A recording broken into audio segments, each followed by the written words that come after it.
Hello السلام علیکم. گفتگو شروع ہو چکی ہے. میں ابھی یہی کہہ رہا تھا کہ جس فیمیل جرنلسٹ سے بات کریں وہ آپا بولتی ہیں. پھر کہانیاں شروع ہو گئی تھیں کہ 94 میں اتنا ٹائم, 92 کا تو بہت ذکر ہوتا ہے, 94 کا بھی ذکر ہونا ضروری ہے. جرنلسٹ اسما شرازی ہمارے ساتھ ہیں. فرسٹ آف آل کیسی ہیں آپ؟ بہت شکریہ شہزاد, میں بالکل ٹھیک ہوں, اچھی ہوں. 94 سے آپ نے شروع کیا ہے میڈیا میں کام؟ میں نے ریڈیو پاکستان سے, یعنی پہلے ان کا ایک چھوٹا سا ہوتا تھا سیگمنٹ, پھر وہ ایف ایم بن گیا, تو پھر ایف ایم کی پائنیئر ٹیم میں ریڈیو پاکستان کے جب 101 ہو گیا تو یس میں آئی واز ان کالج, تو اس وقت سے پھر ہم نے یہ, اور اسلام آباد تمہیں پتہ ہے چھوٹا سا ایک گاؤں سا ہے, تو یہاں سے پہلے تو گاؤں تھا اب تو بہت بڑا ہو گیا, تو کم ہی لوگ تھے. پھر ڈبیٹنگ میں تھے کالج کے اندر, ڈبیٹنگ بہت ہوتی تھی, مشاعرے اینڈ یہ سب چیزیں چلتی رہتی تھی. وہاں سے وہ اٹھایا مجھے کہ پروڈیوسر دوست میرے فیملی فرینڈس تھے, انہوں نے والد سے پرمیشن لی اور پھر ریڈیو شروع ہوا. ریڈیو سے پھر یونیورسٹی چلے گئے لاہور میں, پھر یہ تھوڑا آتی تھی تو پھر 3 منتھس کے لیے میں کر لیتی تھی. تو میں خیال ہے بولنے کا سلسلہ بہت پہلے سے ہے, شاید اس بات پہ یقین ہے کہ بولو کہ پہچانے جاؤ.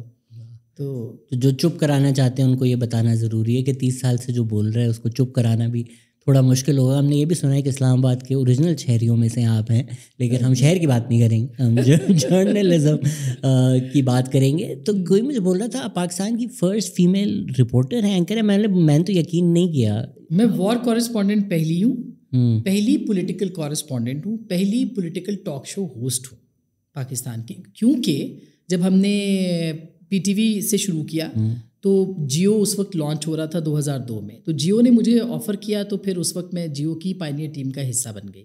اینڈ دین جیو نے مجھے, میں نے الیکشنز کور کیے 2002 کے, اس سے پہلے میں نے ریفرینڈم پہ جوائن کیا تھا پاکستان ٹیلی ویژن کو, تو میں نے جنرل مشرف کا ریفرینڈم کور کیا. پھر 2002 کے بعد سے ظاہر ہے جیو کے اندر ایک پولیٹیکل کورسپونڈنٹ کے طور پہ نیا ٹی وی تھا, نئی لڑکیاں آ رہی تھیں, لوگوں کے لیے بڑے اچنبھے والی بات تھی کہ بھئی یہ خواتین بھی یہ کام کر سکتی ہیں اور پولیٹیکل رپورٹنگ کر سکتی ہیں. تو بڑا دلچسپ دور تھا کیونکہ ہر چیز نئی ہو رہی تھی.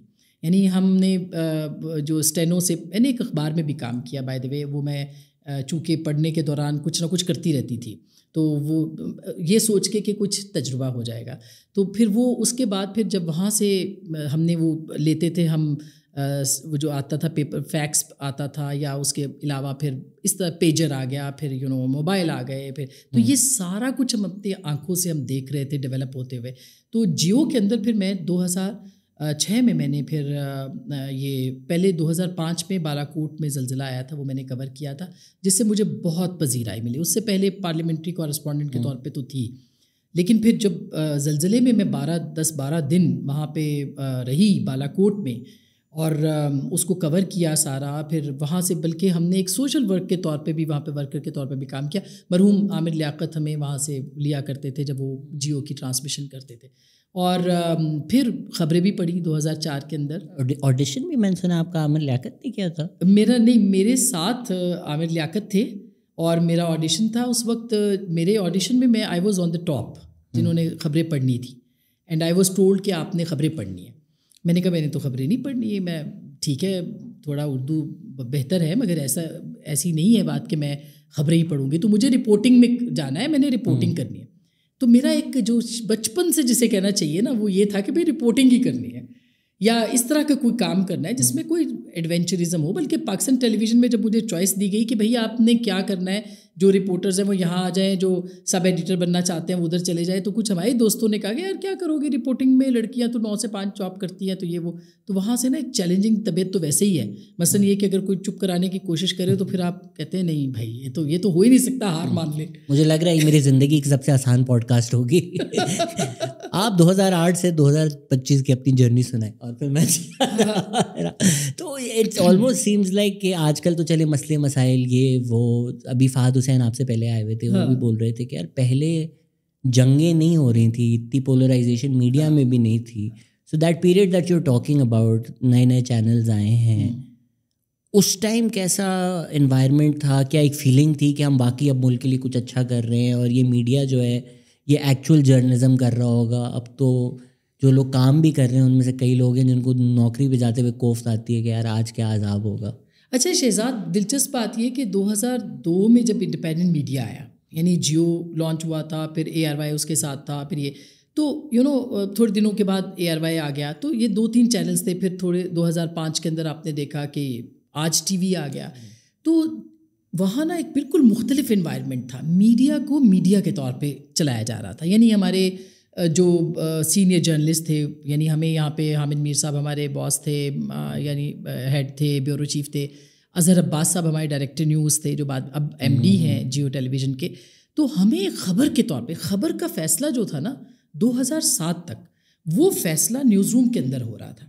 مثلاً وار کور کرنی ہے تو آپ نے کیا، اچھا یہ کور کرنا ہے، بالا کوٹ کرنا ہے، اچھا انڈیا پاکستان ریلیشنز کرنے ہیں، اچھا آپ نے افغانستان کو کور کرنا ہے، اچھا آپ نے وار آن ٹیرر کرنی ہے، اچھا یعنی موضوعات جو تھے نا وہ بڑے ہی ایکسپینڈڈ قسم کے تھے، جس میں ریجنل پالیٹکس بھی تھی. مثلا میں نے بنگلہ دیش الیکشن کور کیا، میں نے انڈیا کے الیکشن کور کیا، میں نے انڈین پولیٹیشینس کو انٹرویو کیا. مطلب بال ٹھاکرے انڈیا ان 2004 بال ٹھاکرے کو میں نے انٹرویو کیا. I was the I think only TV journalist جس نے کہ ان کو انٹرویو کیا ہے پاکستان کی طرف سے. اور پھر منوہر جوشی اینڈ سب کو وہاں پہ جا کے کور کیا. تو ایک بڑی پاکستان کے اندر ہر چیز ڈسکس ہو رہی تھی. ایک نارمل پاکستان جو ہے وہ لگتا تھا، جو ریجن سے کٹا ہوا نہیں ہے، وہ ہر چیز کو دیکھ رہا ہے. مگر 2007 میں جوڈیشل موومنٹ شروع ہوتی ہے، اور جوڈیشل موومنٹ کے ساتھ میڈیا کا جو تصور ہے وہ بالکل بدل گیا ہے. ایڈیٹر کی جگہ مالکان آ گئے، فیصلے نیوز روم سے باہر ہونے لگے. یہ چلے گا نہیں چلے گا، یہ ہیڈ لائن ہے یہ نہیں ہے. مالکان کے پریشرز آنے شروع ہو گئے، ان کے اوپر بھی پریشرز آنے شروع ہو گئے. وہ بھی شاید کسی ایجنڈا سیٹنگ کے اندر آ گئے. تو یوں حکومتیں بنانے، حکومتیں گرانے کا جو ایک تصور تھا وہ پاکستان کے میڈیا میں ہم نے پہلی بار دیکھا.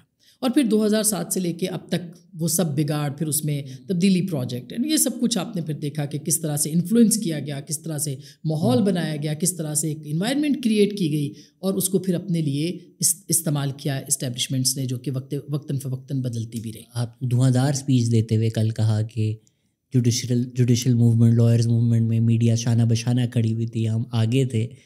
بٹ اب اگر ہم لائرز موومنٹ کو دیکھیں، آبویسلی ان میں جو لوگ شامل تھے ان کی نیت میں نہیں شک کریں گے. میں نے خود جا کر بھی پروٹیسٹ کی.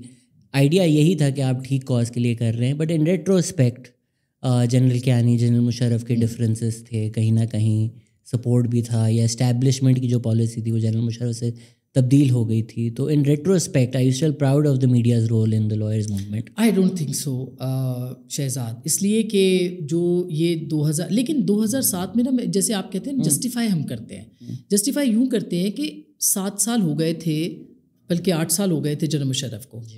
اچھا کوئی وینٹیلیشن نہیں ہے، 2 بڑے لیڈر جو ہیں پاکستان سے باہر ہیں، بے نظیر بھٹو اور میاں نواز شریف، دونوں کے دونوں. ایک پوری ایک اسپیس ہے جس کے اندر وینٹیلیشن آ رہی. اور وہ دور تھا جب آپ کو یاد ہو کہ آپ کینٹونمنٹ سے باہر نکلتے ہوئے سوچتے تھے.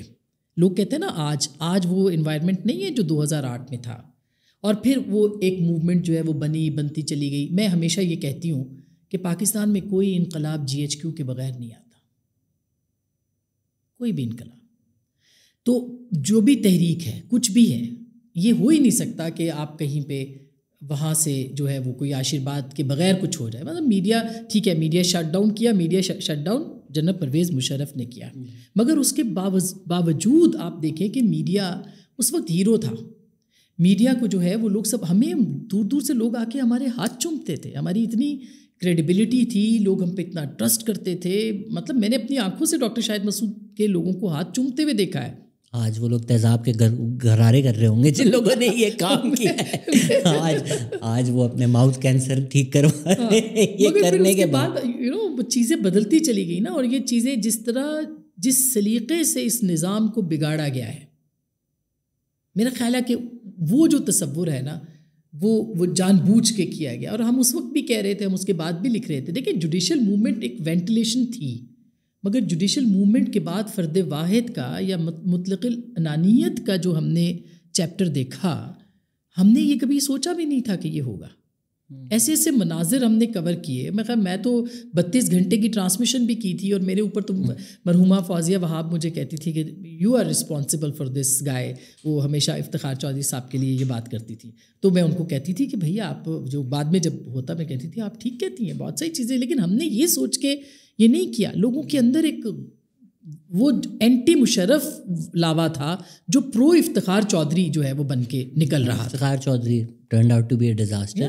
آپ جو میڈیا کے رول کو ڈیفینڈ کر رہی ہیں اسپیچز میں بھی, تنقید بھی کر رہی ہیں, اس پر بھی آئیں گے, بٹ ہسٹوریکلی اگر دیکھا جائے تو میڈیا کا رول کویسچنبل ہی رہا ہے. لال مسجد انسیڈنٹ ہو, افتخار چودھری ہو, پی پی پی کے دور میں, چلیں پی پی پی نے 1000 غلطیاں کی ہوں گی, بٹ ڈیموکریٹک انسٹیٹیوشنس کو تو نہیں سپورٹ کرتی تھی media. P M L N کے دور میں بھی, پھر اس 2017 کے بعد سے تو حدیں ہی پار ہو گئی ہیں. تو the media in Pakistan has, اگر ہم جوڈیشری کی تنقید کرتے ہیں, سیاست دانوں کی کرتے ہیں, تو میڈیا انہی صفوں میں کھڑا ہوا ہے. نہیں بالکل ہے. اور یہ میڈیا, میں نے کہا نا کہ یہ سلیقے سے بگاڑا گیا نظام تھا. اس میں جو جمہوریت پسند لوگ تھے, جو آئین پسند لوگ تھے, جو کہ پاکستان کے سیاسی نظام کو, پارلیمانی نظام کو سپورٹ کرتے تھے, پھر آپ دیکھیں کہ ان کے خلاف کس طرح سے گھیرا تنگ ان کے خلاف کیا گیا. جیسے سیاسی جماعتوں کے خلاف کیا گیا, جو سیاسی جماعتیں آئین پہ یقین رکھتی تھیں, یا جمہوریت کی بحالی پہ یقین رکھتی تھیں, یا وہ سمجھتی تھی کہ پاکستان کے اندر جو ہے وہ پارلیمانی جمہوریت ہونی چاہیے, فیصلے پارلیمان کے اندر ہونے چاہیے. آپ نے دیکھا کہ آہستہ آہستہ کس طرح سے ان کو ڈسکریڈٹ کیا گیا. اسی طرح سے میڈیا کو ڈسکریڈٹ کرنے کے لیے بھی ایک مہم چلائی گئی, اور وقتاً فوقتاً وہ مہم میڈیا کے مختلف لوگ جو کہ جمہوریت پہ یقین رکھتے تھے اور رکھتے ہیں, ان کو استعمال کر کے ان کے خلاف جو, اور یہ کہاں سے ہوتا تھا, یہ یعنی سب سے اہم سوال یہ ہے, جہاں سے انقلاب آپ لا رہی ہیں, جہاں سے انقلاب آتے تھے وہی انقلاب لے کے آتے تھے, وہی ان میڈیا کے چہروں کو گدلا کرتے تھے, وہی. اور ہم اس وقت کہتے تھے کہ اتنی دھول مت اڑاؤ کہ آپ کو چہرے نظر نہ آئے, کوئی ایک چہرہ بھی آپ کو دنیا کو دکھانے کے لیے نہ ہو, اتنی دھول مت اڑائے. مگر ہر چہرہ گدلا کیا گیا, ہر ایک کے ساتھ جو ہے وہ زیادتی کی گئی, ہر ایک کو ملائن کیا گیا, سیاست دانوں کے اوپر الزامات, صحافیوں پہ الزامات. آپ دیکھیں کہ آپ کے جو سول سوسائٹی کے جو لوگ تھے, جو لبرل پروگریسو سوچ رکھتے تھے, جو سمجھتے تھے کہ پاکستان میں چیزیں غلط طرف جا رہی ہیں, ان کے خلاف, جو مذہب کا استعمال نہیں کرتے تھے, ان کے خلاف کس کس طرح کی کیمپینز چلائی گئی. یہ میرا خیال ہے مجھے آپ کو بتانے کی ضرورت نہیں ہے. آپ کی پہلی سٹوری کیا تھی جس پر پریشر آیا؟ نواب اکبر بگٹی. ویسے تو بہت سی ہیں, مگر وہ پہلی تھی جو کہ ان کا انٹرویو میں نے کیا تھا. اور ہم پارلیمانی جو ڈیلیگیشن تھا اس کے اندر ہم گئے تھے, جو کہ بلوچستان کے ساتھ بات کرنا چاہتے. شہری رحمان وغیرہ, شہری رحمان تھے, قمر زمان قاہرہ تھے, نثار میمن تھے, بہت سارے, ساری پارٹیوں کے لوگ تھے. اس کے بعد بھی ایک جانا تھا ٹرپ, جو کہ رستے سے ہی جہاز واپس آ گیا تھا. چودھری شجاعت صاحب ان کو لینے جو ہیلی کاپٹر گیا تھا, اور پھر انہوں نے اس کو بولا ٹیکنیکل فالٹ ہے, ایگزیکٹلی اڑتا ہوا دیکھا. بالکل. تو ہم جب گئے تھے, ہمارا بھی جہاز اڑنے تک جو تھا وہ بالکل یہ ڈیفینیٹ نہیں تھا کہ بھئی یہ جائے گا, نہیں پہنچے گا کہ نہیں پہنچے گا. لیکن ہم لکیلی ہم پہنچ گئے, اور پھر ہم ڈیرہ بگٹی بھی چلے گئے, اور پھر ہماری بگٹی صاحب سے ملاقات بھی ہو گئی. پھر بگٹی صاحب نے ہم سے گفتگو بھی کی. وہ ناراض بہت تھے. پھر مجھے انٹرویو بھی دیا. پھر جب انہوں نے مجھے انٹرویو دیا تو انہوں نے کہا کہ یہ پنجابی میڈیا نہیں چلائے گا, اور پھر وہ پنجاب سے بہت سخت ناراض تھے. تو مجھے یاد ہے برامداغ بگٹی اس وقت چھوٹے تھے, تو ان کے ساتھ بیٹھے تھے. تو میں نے کہا نواب صاحب, اگر یہ انٹرویو نہیں چلے گا تو میں آپ کو گارنٹی دیتی ہوں کہ میں ریزائن کر دوں. تو کہا بی بی بیٹا ایسی باتیں مت کرو, بی بی ایسی باتیں مت کرو کہ جو تم کر نہیں سکو. میں نے کہا سر ہم بھی نوجوان تھے, مطلب دل میں وہ ایک جوش اور جذبہ. تو میں نے کہا نہیں سر, آپ یقین مانیں کہ یہ چلے گا. تو جب میں واپس آئی تو میں نے وہ انٹرویو بنا کے, تو میں نے اظہر عباس صاحب کو, میں نے ان کو کہا کہ سر یہ انٹرویو ہے. تو انہوں نے کہا کہ یہ تو نہیں چل سکتا, تم کیا لے آئی ہو یہ, اور تم یہ کس, بڑا ڈانٹتے, ہم بڑا ڈرتے بھی ہیں ان سے آج بھی. تو کہ یہ تم کیا لے آئی اور تمہیں پتہ نہیں, اور تم لوگ بڑے بڑے اپنے اندر, تمہارے اندر وہ پیدا ہو گئے ہیں جیالے, اور پتہ نہیں کس طرح کی باتیں انہوں نے کی. مجھے ڈانٹا کافی ان شارٹ. تو میں نے کہا سر میں تو کہہ ہی ہوں, اور مجھے تو ریزائن کرنا پڑے گا, پھر میں ریزائن بھیج دیتی ہوں آپ کو. تو میں نے کہا اچھا میں کچھ کرتا ہوں. تو انہوں نے ایک تو یہ انٹرویو سے ریکارڈ کر کے جب ہم گئے ڈیرہ بگٹی سے, تو ہمیں وہاں پہ جنرل صاحب تھے, مجھے ان کا نام بھول گیا, جنرل سلیم سم تھنگ. تو انہوں نے ہمیں بلا لیا وہاں, انہوں نے مجھے دھمکی دی.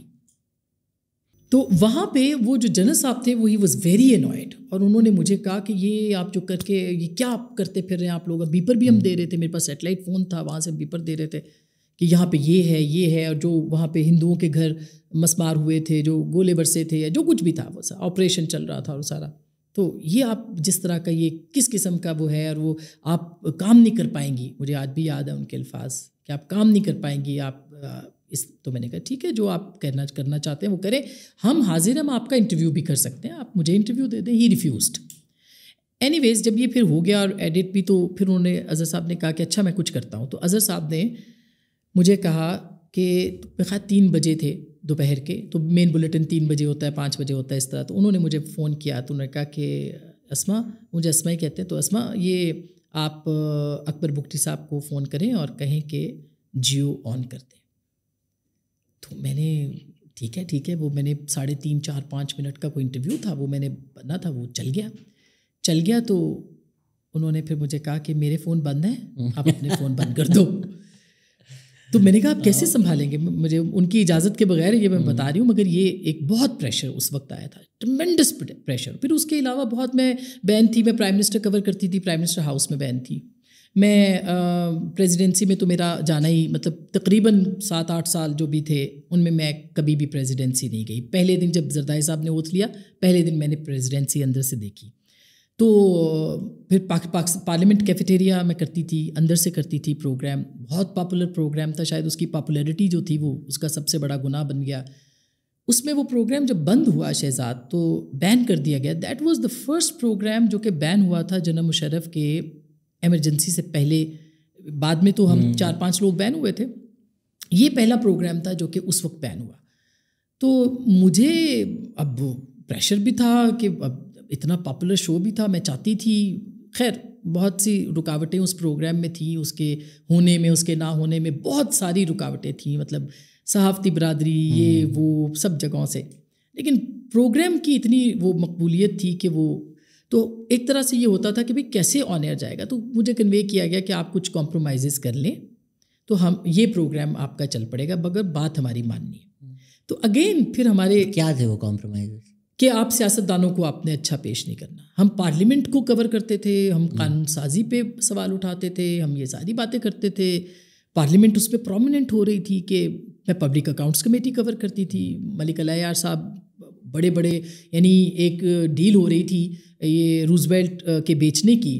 تو مجھے یاد ہے PIA کے چیئرمین اس میں تھے، مجھے ملک علی یار صاحب نے بلایا، ڈیفینس سیکٹری نہیں آ رہے تھے. انہوں نے مجھے کہا کہ ملک صاحب نے کہ آسما یہ ہے اور ہم چاہتے ہیں کہ یہ مطلب وہ آئیں، تو وہ نہیں آ رہے، تو آپ خبر چلا دیں. ہم نے خبر چلائی کہ وہ ڈیفینس سیکٹری صاحب تشریف نہیں لا رہے، پارلیمنٹ کے کو کچھ سمجھتے نہیں ہیں. اور اس کے بعد پھر وہ اتنی خبر چلی اور ہم نے پھر روزویلٹ کو بھی اٹھایا، پھر پبلک اکاؤنٹس کمیٹی کو موضوع بنایا، یہاں تک کہ وہ ڈیل کینسل ہو گئی اور جنرل مشرف کو اس پہ بیان دینا پڑا. اس طرح ہمارا وہ کام ہوتا تھا. پھر اس کے آپ نہیں ہوتی تو آج روزویلٹ ہوٹل ہم بیچ چکے ہوتے. مطلب پریشر جو آج ہم نے ڈیٹ اٹھایا ہوا ہے میرے خیال ہے کہ that was the first story جو کہ پتہ چلی کہ روزویلٹ کا کیا ہے. پھر اسی طرح سے جو سویلینس کے بجٹ سے جو اس یہ خبر میں نے بریک کی کہ اس میں سے ڈیفینس کی جو وہ جاتی ہیں پینشنس وہ جاتی ہے، خبر میں نے بریک کی تھی. وہ بھی بہت بڑا ایشو بنا تھا، بڑا پریشر آیا تھا. ISI کے ایک دفتر میں مجھے بلایا بھی گیا تھا. بہت ساری چیزیں ہیں، یہ تو کبھی کتاب لکھیں گے تو پھر کیا بلا کے پریشرز تھے کہ یہ کیوں ہو رہا، کہ آپ کے پیچھے کون ہے. آپ کو یاد ہوگا اس وقت شاہین سبائی صاحب، آپ کو نہیں پتا، ہاں شاہین سبائی صاحب کو اس وقت، شاہین سبائی صاحب ایک روزنامے کے لیے باہر چلے گئے تھے. جنرل مشرف کے ساتھ ان کی لڑائی تھی اور بڑی زبردست صحافت وہ کرتے تھے اس زمانے میں. ایک ان کے اندر ایک ڈیفائنس اور وہ سارا کچھ تھا. تو ہم نے مجھ پہ یہ الزام لگایا کہ میں ہیلپ کرتی ہوں ان کو کہ ان کے اس کے لکھنے کے لیے یا ان کو مواد دیتی ہوں، یہ الزام لگایا اور اس کے اوپر انہوں نے کر دی. اس میں خیر بہت ساری جو میڈیا رائیولریز تھیں وہ بھی اس کے اندر انوالو تھیں. اینی ویز یہ پریشر تھا. پھر اس کے بعد جو بگٹی صاحب والا بھی، پھر یہ سارے معاملات رہتے رہے تو مختلف. پھر وہ جب انہوں نے کہا تو میں نے پھر اپنے ہمارے ایک سینئر ہیں ان سے پوچھا، میں نے کہا جی وہ کہتے ہیں کہ جی کچھ کمپرومائزز کر لیں تو ہم آپ کو کر دیں گے. تو انہوں نے مجھے کہا کہ کتنے کمپرومائز کر سکتی ہو. That was the question Shahzad کے. میں نے کہا کہ صحافت میں رہنا ہے تو پھر کمپرومائزز تو ناممکن ہے. تو پھر آپ نے جو ہے وہ آپ کو وہ کرنا پڑے گا جو آپ چاہتے ہیں، جو آپ سمجھتے ہیں کہ یہ کرنا ہے. And that was the day. پھر فیصلہ کیا کہ نہیں. تو وہ پروگرام وہاں سے کبھی نہیں چلا. ہم نے سڑک پہ کچھ دن کیا، پھر میں نے پھر جیو چھوڑ دیا، پھر میں ARY پہ آ گئی، پھر سارا تھا. پھر اس کے بعد پھر یہ جوڈیشل موومنٹ شروع ہو گئی. پھر اس کے بعد پابندی لگ گئی، ہم 4-5 اینکرز کو پابند کر دیا گیا. ہم سڑکوں پر ٹاک شوز کرتے تھے, ہم پریس کلب کے سامنے بیٹھے رہتے تھے, ہم وہاں پہ باقاعدہ یعنی دھمکیاں لگتی تھیں, یہاں تک کہ افضل بٹ صاحب آج بھی OPFUJ کے صدر ہیں کہ انہوں نے آن دا ریکارڈ یہ بات کی کہ کہا گیا کہ اگر آسماں یہاں پہ آئے گی اپنے قدموں پہ چل کے نہیں واپس جائے گی, اور ہم گاڑی میں چھوڑ کر آئیں گے واپس. روز آپ غلط سمجھی نا, روز تھے. میری گاڑی ایک میرے پاس جو گاڑی تھی اس کے پیچھے روز کوئی نہ کوئی گھر تک چھوڑنے آتا تھا, اور شادی نہیں ہوئی ہوئی تھی تو ایک طرح سے وہ ماں باپ بھی گھبراتے تھے بھائی, پیرنٹس, والدہ میری, میرا بھائی کہ بھائی یہ کیا ہے, کیوں اس طرح. تو خیر یہ بھی ایک دور تھا, لیکن اس دور میں ہمارے کوئی عاشق ہے نہیں ہے GH کیوں. پھر میسنجرز تھے, میسیجز دیتے تھے اس زمانے میں, ہم آپ کا یہ کر دیں گے, ہم آپ کو یوں کر دیں گے, ہم آپ کے بارے خلاف یہ ہونا, یعنی ڈراتے تھے, دھمکاتے تھے. وہ بھی ایک دور تھا. پھر طالبانائزیشن شروع ہو گئی, پھر وہ دور آ گیا. آپ جو کمپرومائز کی بات کر رہے ہیں, چلیں ایک تو ڈائریکٹ کمپرومائز ہو گیا نا, انہوں نے بولا آپ یہ نہ کریں, بٹ لیٹس سے ابھی آپ نے بگٹی صاحب کے ساتھ انٹرویو کیا, یہ کمپرومائز تو پورا میڈیا کر چکا ہے کہ ہمیں پتہ ہے بلوچستان ریڈ لائن ہے, ہم نے نہیں رپورٹ کرنی, ہم نے نہیں بولنا, ہم نے نہیں پروگرام کرنا, ہم نے وہی پروگرام کرنا ہے. تو وہ آپ کا بھی شو اس میں اگر میں شامل کروں, جو ریڈ لائنز ہیں وہ تو پورا میڈیا کر چکا ہے, وہ نیشنل ٹی وی پہ تو آئے گا ہی نہیں. تو یہ تو ایک کمپرومائز ہوئی ہے نا. نہیں بالکل, لیکن آپ دیکھیں نا کہ کہنے کے مختلف انداز ہیں, کہنے کے مختلف طریقے ہیں. ایسا نہیں ہوتا شہزاد کہ صحافی سے بہتر کوئی نہیں جانتا کہ کس لفظ کو کہاں استعمال کرنا ہے, اس خبر کو کیسے دینا ہے اور کور کیسے کرنا ہے. مثلا جنرل مشرف کے دور میں بھی اور ایک ہائبریڈ ریجیمز میں بھی ہم نے دیکھا کہ کس طرح سے اپنی بات کو کنوے کرنا ہے, اس کے الفاظ جو ہیں کس طرح کا چناؤ ہونا چاہیے, کس طرح سے گفتگو کو لوگوں تک پہنچانا چاہیے. تو ایسا نہیں ہے کہ آج بھی ہم بلوچستان کے اوپر لکھتے بھی ہیں. میں نے تو بہت کالمس لکھے ہیں, میں تو بہت زیادہ لکھتی رہی ہوں اور لکھ رہی ہوں. کبھی ٹویٹر کے ذریعے سے مسنگ پرسنس کا جو مسئلہ ہے اس کے اوپر میرا نہیں خیال انگلیوں پہ لوگ ہیں جو اس پہ بات کرتے ہیں. اور ہم سے پہلے یعنی حامد میر صاحب تھے, میں تھی اس وقت, اور مجھے تو نہیں ٹی وی پہ نظر آتا کہ کوئی اس پہ بات کرتا تھا. مطلب ماما قدیر کا انٹرویو کرنا ہو یا آپ سیمی کا کرنا ہو یا کسی کا بھی, تو یہ ایک طرح سے وہ ایک پابندیاں تھیں. مگر ابھی بھی اظہار کے طریقے موجود ہیں. ہاں پابندیاں بہت ہیں, اس پہ کوئی دو رائے نہیں ہے کہ پابندیاں اگر کوئی کہے گا تو میرا خیال غلط بات کرے گا.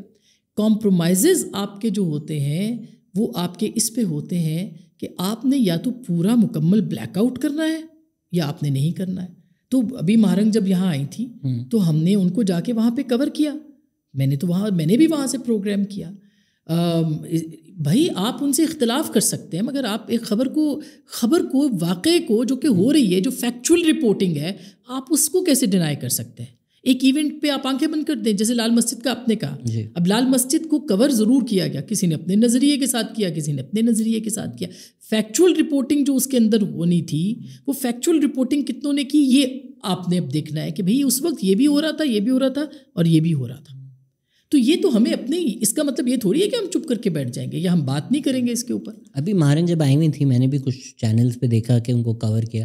اس کو کور کرنا تو نہیں کہیں گے, ان کو اٹیک کرنے گئے تھے جس طرح کچھ لوگوں نے کیا انفارچونیٹلی. تو وہ تو ایسا یہی لگتا ہے کہ بھیجے گئے ہیں یہ کرنے کے لیے. دیکھیے وہی بات ہے نا کہ آپ کو اختلاف ہو سکتا ہے, کسی کے نظریے کے ساتھ اختلاف ہو سکتا ہے, کسی کے گفتگو کے ساتھ اختلاف ہو سکتا ہے, کسی کی آئیڈیالوجی کے ساتھ اختلاف ہو سکتا ہے. اس ملک میں کیا کیا نہیں ہوا, کیا کیا کچھ نہیں ہوا, لیکن لوگوں نے کور کیا ہے. ہمیں تو دیکھیں جو رپورٹنگ ہے وہ فیکچول رپورٹنگ ہے. یہ ہو رہا ہے, یہ ایکسیڈنٹ ہوا, اس میں اتنے لوگ آئے, اتنے مارے گئے, اتنا کچھ ہوا. یہ تھوڑی ہے کہ آپ کہیں کہ ایکسیڈنٹ ہوا اور ساتھ آپ یہ بھی کہیں کہ یہ ایکسیڈنٹ فلانے نے کرایا ہے. جب آپ کہتے ہیں نا فلانے نے کرایا ہے تو پھر وہ الزام ہو جاتا ہے, پھر اس کے اوپر جو ہے وہ معاملات ہو جاتے ہیں. تو میڈیا کے اندر ایسے لوگوں کو باقاعدہ پلانٹ کیا گیا جو کہ الزام لگانے کے لیے آئے, جو بہتان لگانے کے لیے آئے, جنہوں نے ایک پورا چہرہ جو ہے وہ خراب کیا. تو یہ ہوا ہے آپ کے سامنے. اب مہارنگ کی اگر بلوچستان, آپ کہہ رہی ہیں رپورٹنگ کرنا چینلز کا کام ہے, مہارنگ اگر بلوچستان میں ریلی کرتی ہیں اس میں لاکھوں نہیں تو ہزاروں لوگ آتے ہیں, کسی چینل پہ یہ رپورٹ تک نہیں ہوتا کہ یہ ہوئی ہے. بالکل ایسا ہی ہے. دھرنا ہوا تھا کتنے دن, خیر ہم نے تو اس کو اپنے کلپس کی صورت میں دکھا. اسلام آباد میں کچھ ہوتا ہے تو پھر بھی آ جاتا ہے, تربت میں ہوتا ہے تو نہیں. جو دھرنا ہوا تھا جو لمبا, جو اس میں وہ بھی کور ہوا. کم از کم میں اپنا کہہ سکتی ہوں, مجھے باقیوں کا نہیں پتا, لیکن تھوڑا سا ہم اس کو ایوائڈ نہیں کر سکتے تھے اور نہیں کرنا چاہیے. لیکن یہاں بہت ساری ہیں. ایک آپ دیکھیں نا پی ٹی آئی کے اگر جلسے نہیں ہوتے یا ان کو نہیں کرنے دیا جاتا, جلسے نہیں ان کے ہو رہے تو ریلیز نہیں نکالی جا رہی, تو یہ مطلب ظاہر ہے کہ خلاف آئین کام ہے, یہ نہیں ہے. لیکن اس کے ساتھ ساتھ اگر کوئی تشدد کرے گا یا وہ کوئی اور چیزیں ہوں گی تو پھر ظاہر ہے کہ اس کے اوپر بھی بات ہوگی, کہ ایسا نہیں ہے کہ اس سے بھی ہم آنکھیں موند لیں, لیکن خواہش کو خبر بنا کے نہیں پیش کیا جا سکتا کسی بھی صورت. کیا آپ یہ کئی جرنلسٹ کے کہہ رہے ہیں کہ ہم جو 15-20 سال سے کام کر رہے ہیں, today is the worst, would you agree? نہیں. کیا تھا ورسٹ؟ میرا نہیں خیال, میرا خیال ہے کہ ورسٹ جو تھا وہ ہم سے بہت پہلے لوگوں نے دیکھ لیا. جب کوڑے مارے جاتے تھے, جب سوشل میڈیا نہیں تھا, جب آواز نہیں اٹھائی جاتی تھی, جب لوگوں کو بند کر دیا جاتا تھا, ان پہ کیچڑ اچھالے جاتے تھے. فیض احمد فیض صاحب کا تو آپ کو پتہ ہوگا کیا کیا الزام ان کے اوپر نہیں لگے, کون کون سی سازشوں میں ملوث وہ نہیں پائے گئے, کس کس کٹہرے میں وہ کھڑے نہیں ہوئے. اسی طرح سے آپ منہاج برنا صاحب کو دیکھ لیں, نثار عثمانی صاحب کو دیکھ لیں, اس کے بعد بھی ناصر زیدی صاحب تو آج بھی حیات ہے جنہوں نے کوڑے کھائے تھے. لوگوں کی یعنی آپ سوچیں کہ اس زمانے میں بہت سارے پیپلز پارٹی کے ورکرز یہ بتاتے ہیں کہ ان کے بہنوں کے ان کے گھروں میں رشتے نہیں آتے تھے, اتنا اسٹیٹ کا آپریشن تھا. اور پھر ورسٹ میرا خیال ہے کہ ورسٹ جو تھے وہ فیشزم سے زیادہ, آمریت سے زیادہ فیشزم ورسٹ ہوتی ہے. اب ظاہر ہے کہ بہت سارے لوگ اس کو اپنے ٹرمز کو اپنے لیے استعمال کرتے ہیں, لیکن ہم نے فیشزم دیکھی ہے, ہم نے آمریت بھی دیکھی ہے. آپ کی زندگی کا ورسٹ پیریڈ کون سا ہے؟ میں بالکل اس میں تو کوئی دو رائے ہے ہی نہیں. 2018 کے بعد, بلکہ اس سے پہلے جب یہ رجیم ترتیب دیا جا رہا تھا تب سے لے کے, اور 2000 ابھی بھی خیر میں تو اس میں سے میں سمجھتی ہوں ان خوش نصیبوں میں سے ہوں کہ جن کے اوپر سے جو چھنی میں سے روز چھنتے ہیں, جن کے اوپر جو ہے وہ نظر رکھی جاتی ہے. مگر میں اپنے ذاتی ایکسپیرینس کی بنیاد پہ یہ کہہ سکتی ہوں کہ that was the worst time. جو آپ کہہ رہی ہیں رجیم جب بنائی جا رہی تھی تو کیا ایسا ہوا جو مختلف تھا, کہ آپ نے 2017 میں کیا ایسا دیکھا کہ جو پریشر شاید کچھ سالوں تک اس طرح نہیں آ رہے تھے وہ آنے شروع ہو گئے؟ شہزاد بہت زیادہ, یعنی آن ایئر پروگرام کے بیچ میں کالز آ جاتی تھیں, لائیو پروگرام کے بیچ میں کالز آ جاتی تھیں, پھر دھمکی والے فون آتے تھے, ڈائریکٹلی فون آتے تھے. کیا کہتے یعنی کہ پروگرام نہیں چلے گا. میرا پہلا انٹرویو میاں نواز شریف کے ساتھ جو تھا, جو میں لنڈن سے ان کو کر کے لا رہی تھی, وہ پہلا انٹرویو تھا جو بین ہوا تھا, جو جہاز میں تھا, جو وہاں لنڈن میں کیا تھا. جہاز میں تو مریم کا کیا تھا, وہ بین ہوا تھا, اس کو نہیں چلنے دیا گیا تھا. اور پھر اس کے ساتھ ساتھ ایک کیریکٹر اسیسینیشن کی مہم جو تھی اس کا آغاز کر دیا گیا تھا. اور مطلب میں جب پاکستان میں پہنچی تو ایک بدلا ہوا پاکستان, میں نے ایک نیا پاکستان دیکھا.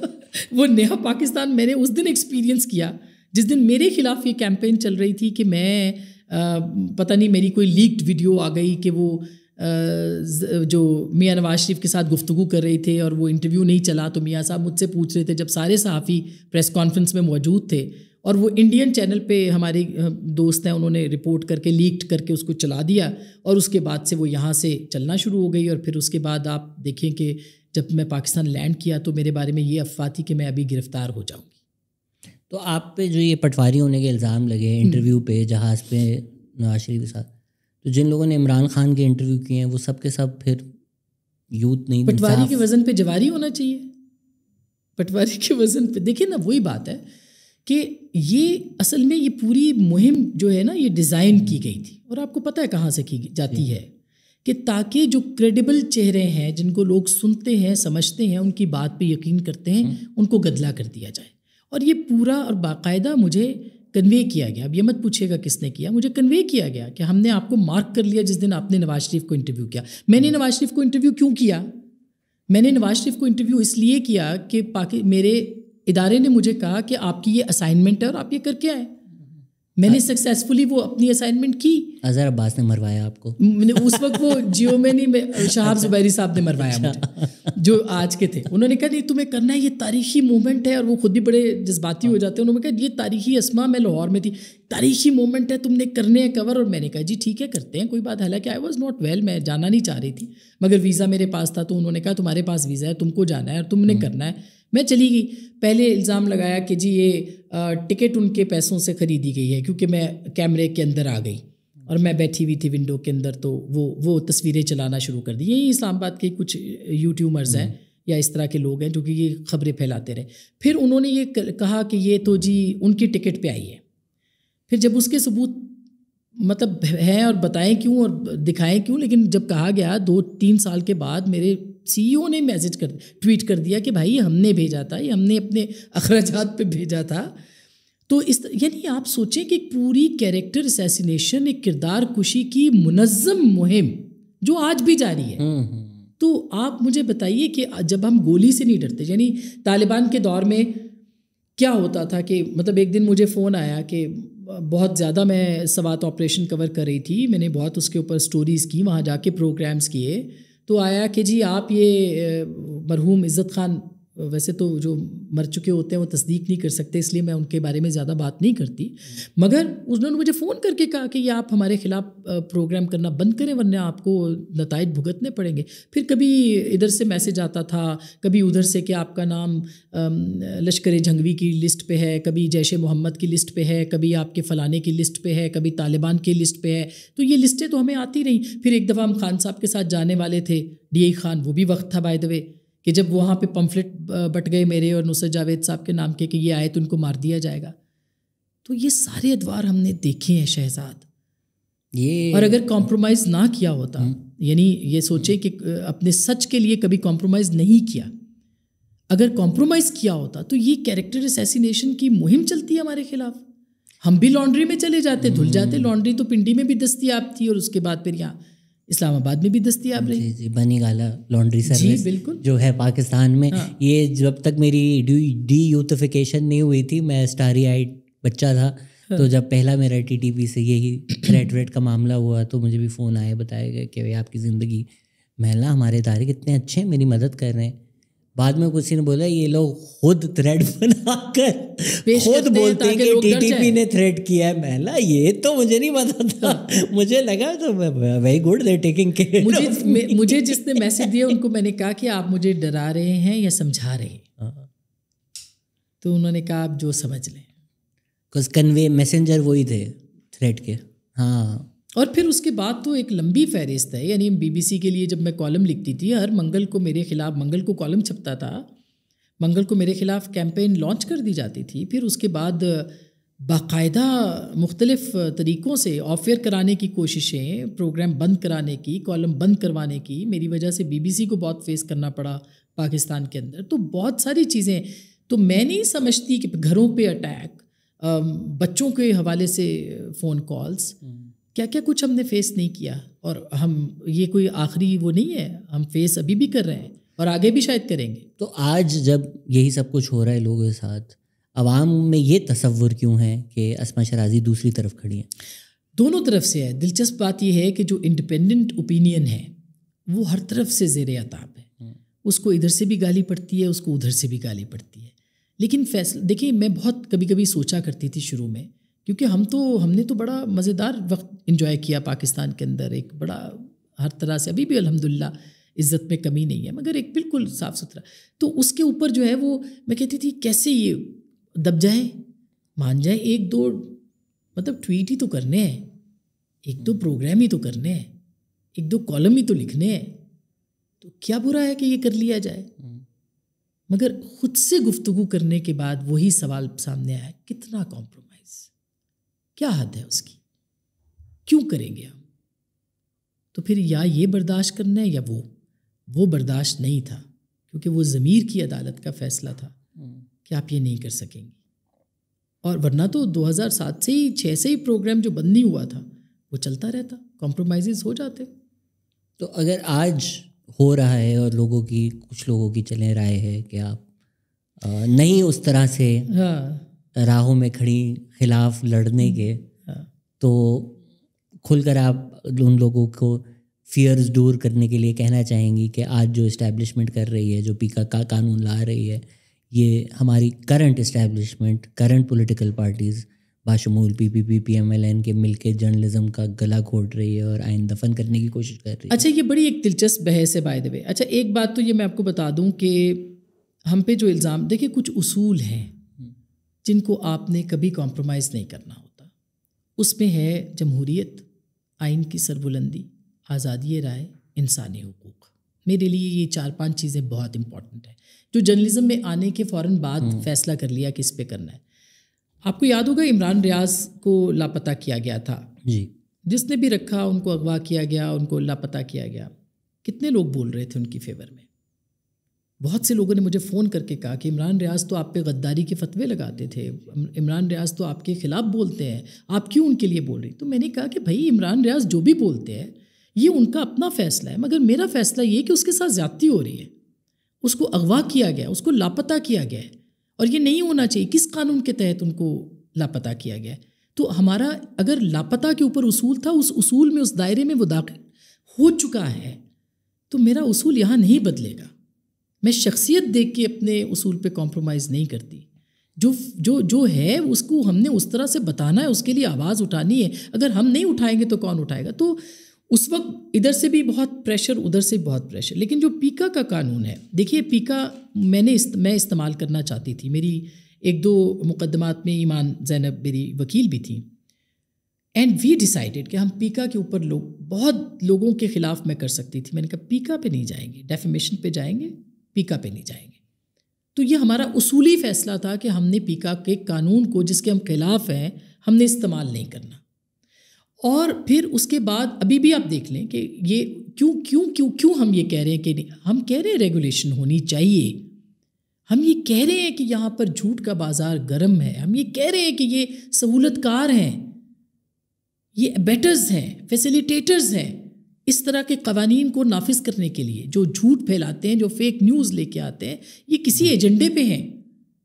لیکن اور پھر ہم اس کا فائدہ اٹھا سکتے ہیں اس وقت، اس قانون کا، کسی بھی وقت اس قانون کا. لیکن کیوں کریں؟ یہ قانون کہتا ہے کہ آپ راہ چلتے آدمی کو انوالو کریں گے اور اس کے اوپر مقدمہ بنا دیں گے، پھر آپ اور اس کے بیچ میں نہیں ہے کوئی تیسرا آدمی آ جائے گا. دنیا میں کون سا قانون ہے جو یہ کہتا ہے؟ یہ قانون یہ کہتا ہے کہ آپ کو ایک ویگ سی ٹرمینالوجی کے اندر نیشنل سیکیورٹی، یہ وہ توہین مذہب، سب اس کے اندر. ہم تو خیر آرٹیکل 19 پہ بھی جو ہے وہ تنقید کرتے ہیں کہ وہ بھی ویگ ہے، مبہم ہے، وہ بھی بہت ساری آزادیاں نہیں دیتی. مگر اس کے کہنے کے باوجود ہم یہ سمجھتے ہیں کہ آزادی کی حد جو ہے وہ آپ کے ناک تک ہے، اس سے آگے نہیں ہے. ہمیں سیلف ریگولیٹ کرنے دیں. اس میڈیا کو، جو کہ اعلیٰ اقدار ابھی بھی اس میں لوگ موجود ہیں جو بنا سکتے ہیں فیصلے، آج بھی نیوز روم کے اندر ہوں، تو یہ پیکا کی ضرورت نہیں پڑے گی. سوشل میڈیا میں ڈیفیمیشن آپ کریں، اس میں آپ نے کیوں سزا رکھی ہے؟ تو یہ اصول کیا میرے دشمنوں پہ آئیں گے تو میں کہہ دوں گی کہ واہ واہ زبردست؟ نہیں، اس طرح نہیں ہوگا. ہم اس کے اوپر، اور پھر ہم جو کہہ رہے تھے، بہت سارے لوگوں نے جو آپ کے اس وقت کے ڈیسیژن میکرز تھے، وہ آپ فون کر کے ہمیں کہتے ہیں، ہمیں میسج بھیجتے ہیں یا کنوے کرتے ہیں کہ آپ ٹھیک تھے اس وقت، ہم غلط تھے. جو 4 سال پہلے آپ دیکھ رہے تھے وہ ہم نہیں دیکھ رہے تھے. جنرل باجوہ سے میں نے سوال کیا تھا، میں نے یہ کہا تھا کہ آپ کہتے تھے نا لوگوں پہ غداری کے فتوے لگواتے تھے، آپ کہتے تھے کہ لوگوں کو ملائن کرو، آپ کہتے تھے، خوش ہوتے تھے آپ. آج جب آپ کے اوپر آیا تو آپ کہتے ہیں کہ پچھتا رہے ہیں. تو نے کہا آپ ٹھیک کہہ رہی. یہ سب کیا جا رہا تھا، یہ سب ہو رہا تھا. ہم اس وقت بھی کہہ رہے تھے کہ مت کریں لوگوں کے چہرے کالے، مت کریں کسی پہ. کیا کیا پاکستان کی سیاست میں؟ ان کے اوپر الزامات سیاست پہ، سیاسی جماعتوں پہ، جو بھٹو صاحب، بے نظیر بھٹو، آصف علی زرداری، نواز شریف، اب عمران خان، یہ سب جو تھے، ان کے چہروں کو بگاڑا گیا تاکہ کوئی کسی پہ یقین نہ کرے. پھر اب کیا ہے؟ اب کوئی اور قوت آئے گی. تو اب جس حد تک جا چکے ہیں 26ویں آئینی ترمیم اور پیکا، تو یہ جو کرنٹ رجیم ہے، یہ 2025 میں جس طرح آئی اسی طرح 24 میں جس طرح آئی اسی طرح آئی، جس طرح 2018 میں آئے تھے. پیکا 1 وہ لائے، پیکا 2 یہ لائے، پھر پیکا 3 واپس یہ لے آئے ہیں، 1 اور 3 کم بیک ہو گیا ہے. تو جو کرنٹ اب رجیم بن چکی ہے، کسر تو یہ لوگ کوئی نہیں چھوڑ رہے، صحافت ہو، جوڈیشری ہو. تو اب ان کو کس طرح ریزسٹ کرنا چاہیے؟ دیکھیے میرا خیال ہے کہ چیزیں ریورس کرنے کے عمل سے جو ہے وہ ملک جو ہے وہ گزر رہا ہے. کہا یہ جا رہا ہے کہ ریورس ہو رہا ہے، اور جو ایک پروجیکٹس تھے ان کو ڈسمینٹل کرنے کی کوشش کی جا رہی ہے. مگر ہم کس پروجیکٹ کو ڈسمینٹل اس ملک کے اندر کریں گے؟ اصل پروجیکٹ جو ہے وہ یہ ہے کہ پاکستان کی سیاست سے مداخلت ختم ہونی چاہیے ادارے کی یا فوج کی. یہ ایک ون لائنر ہے. یہ اس کے لیے اگر آپ شخصیت کو نشانہ بنا رہے ہیں تو پھر اس پہ آپ ادارے کی پالیسی کو جو ہے نا وہ آپ کو دیکھنا ہے کہ وہ اس پہ عمل کر رہی ہے یا نہیں کر رہی, اور اس کے لیے آپ کو ایک پولیٹیکل پاور کو استعمال کرنا ہے. اس کے لیے یہ نہیں ہو سکتا کہ وہ خود ہی کہ ون فائن مارننگ دے ول سے کہ جی اچھا جی ہم سیاست سے. جنرل باجوہ نے تو اناؤنس بھی کر دیا تھا, آپ کو یاد ہوگا جنرل باجوہ نے کہا کہ اب ہم نے فیصلہ کیا ہے اور ہمارے ہاں ہم پولیٹیکل ہیں اور ہم اب سیاست میں ہمارا کام نہیں ہوگا اور سارا. یہ وہ ٹائم تھا جس میں کہ پاکستان کی سیاسی جماعتوں کو آگے بڑھنا تھا. یہ وہ ٹائم تھا جس میں کہ کسی ایک کو اس خلا کو پر کرنا تھا جب وہ یہ کہہ رہے تھے کہ ہم اب نہیں. تجھے ہم ولی جوڈیشری آگے آ گئی. تجھے ہم ولی سمجھتے جو نہ بادہ خار ہوتا, کہنے سے کیا ہوتا ہے. وہی میں کہہ رہی ہوں کہ وہ انہوں نے کہہ دیا نا, سیاست دانوں کو آگے آنا چاہیے تھا اس ٹائم پیریڈ پہ. ان کو اکٹھے ہو کے بات کرنی چاہیے تھی, فیصلہ کرنا چاہیے تھا کہ اب ہم نے کیا کرنا ہے. پھر 9 مئی ہو گیا.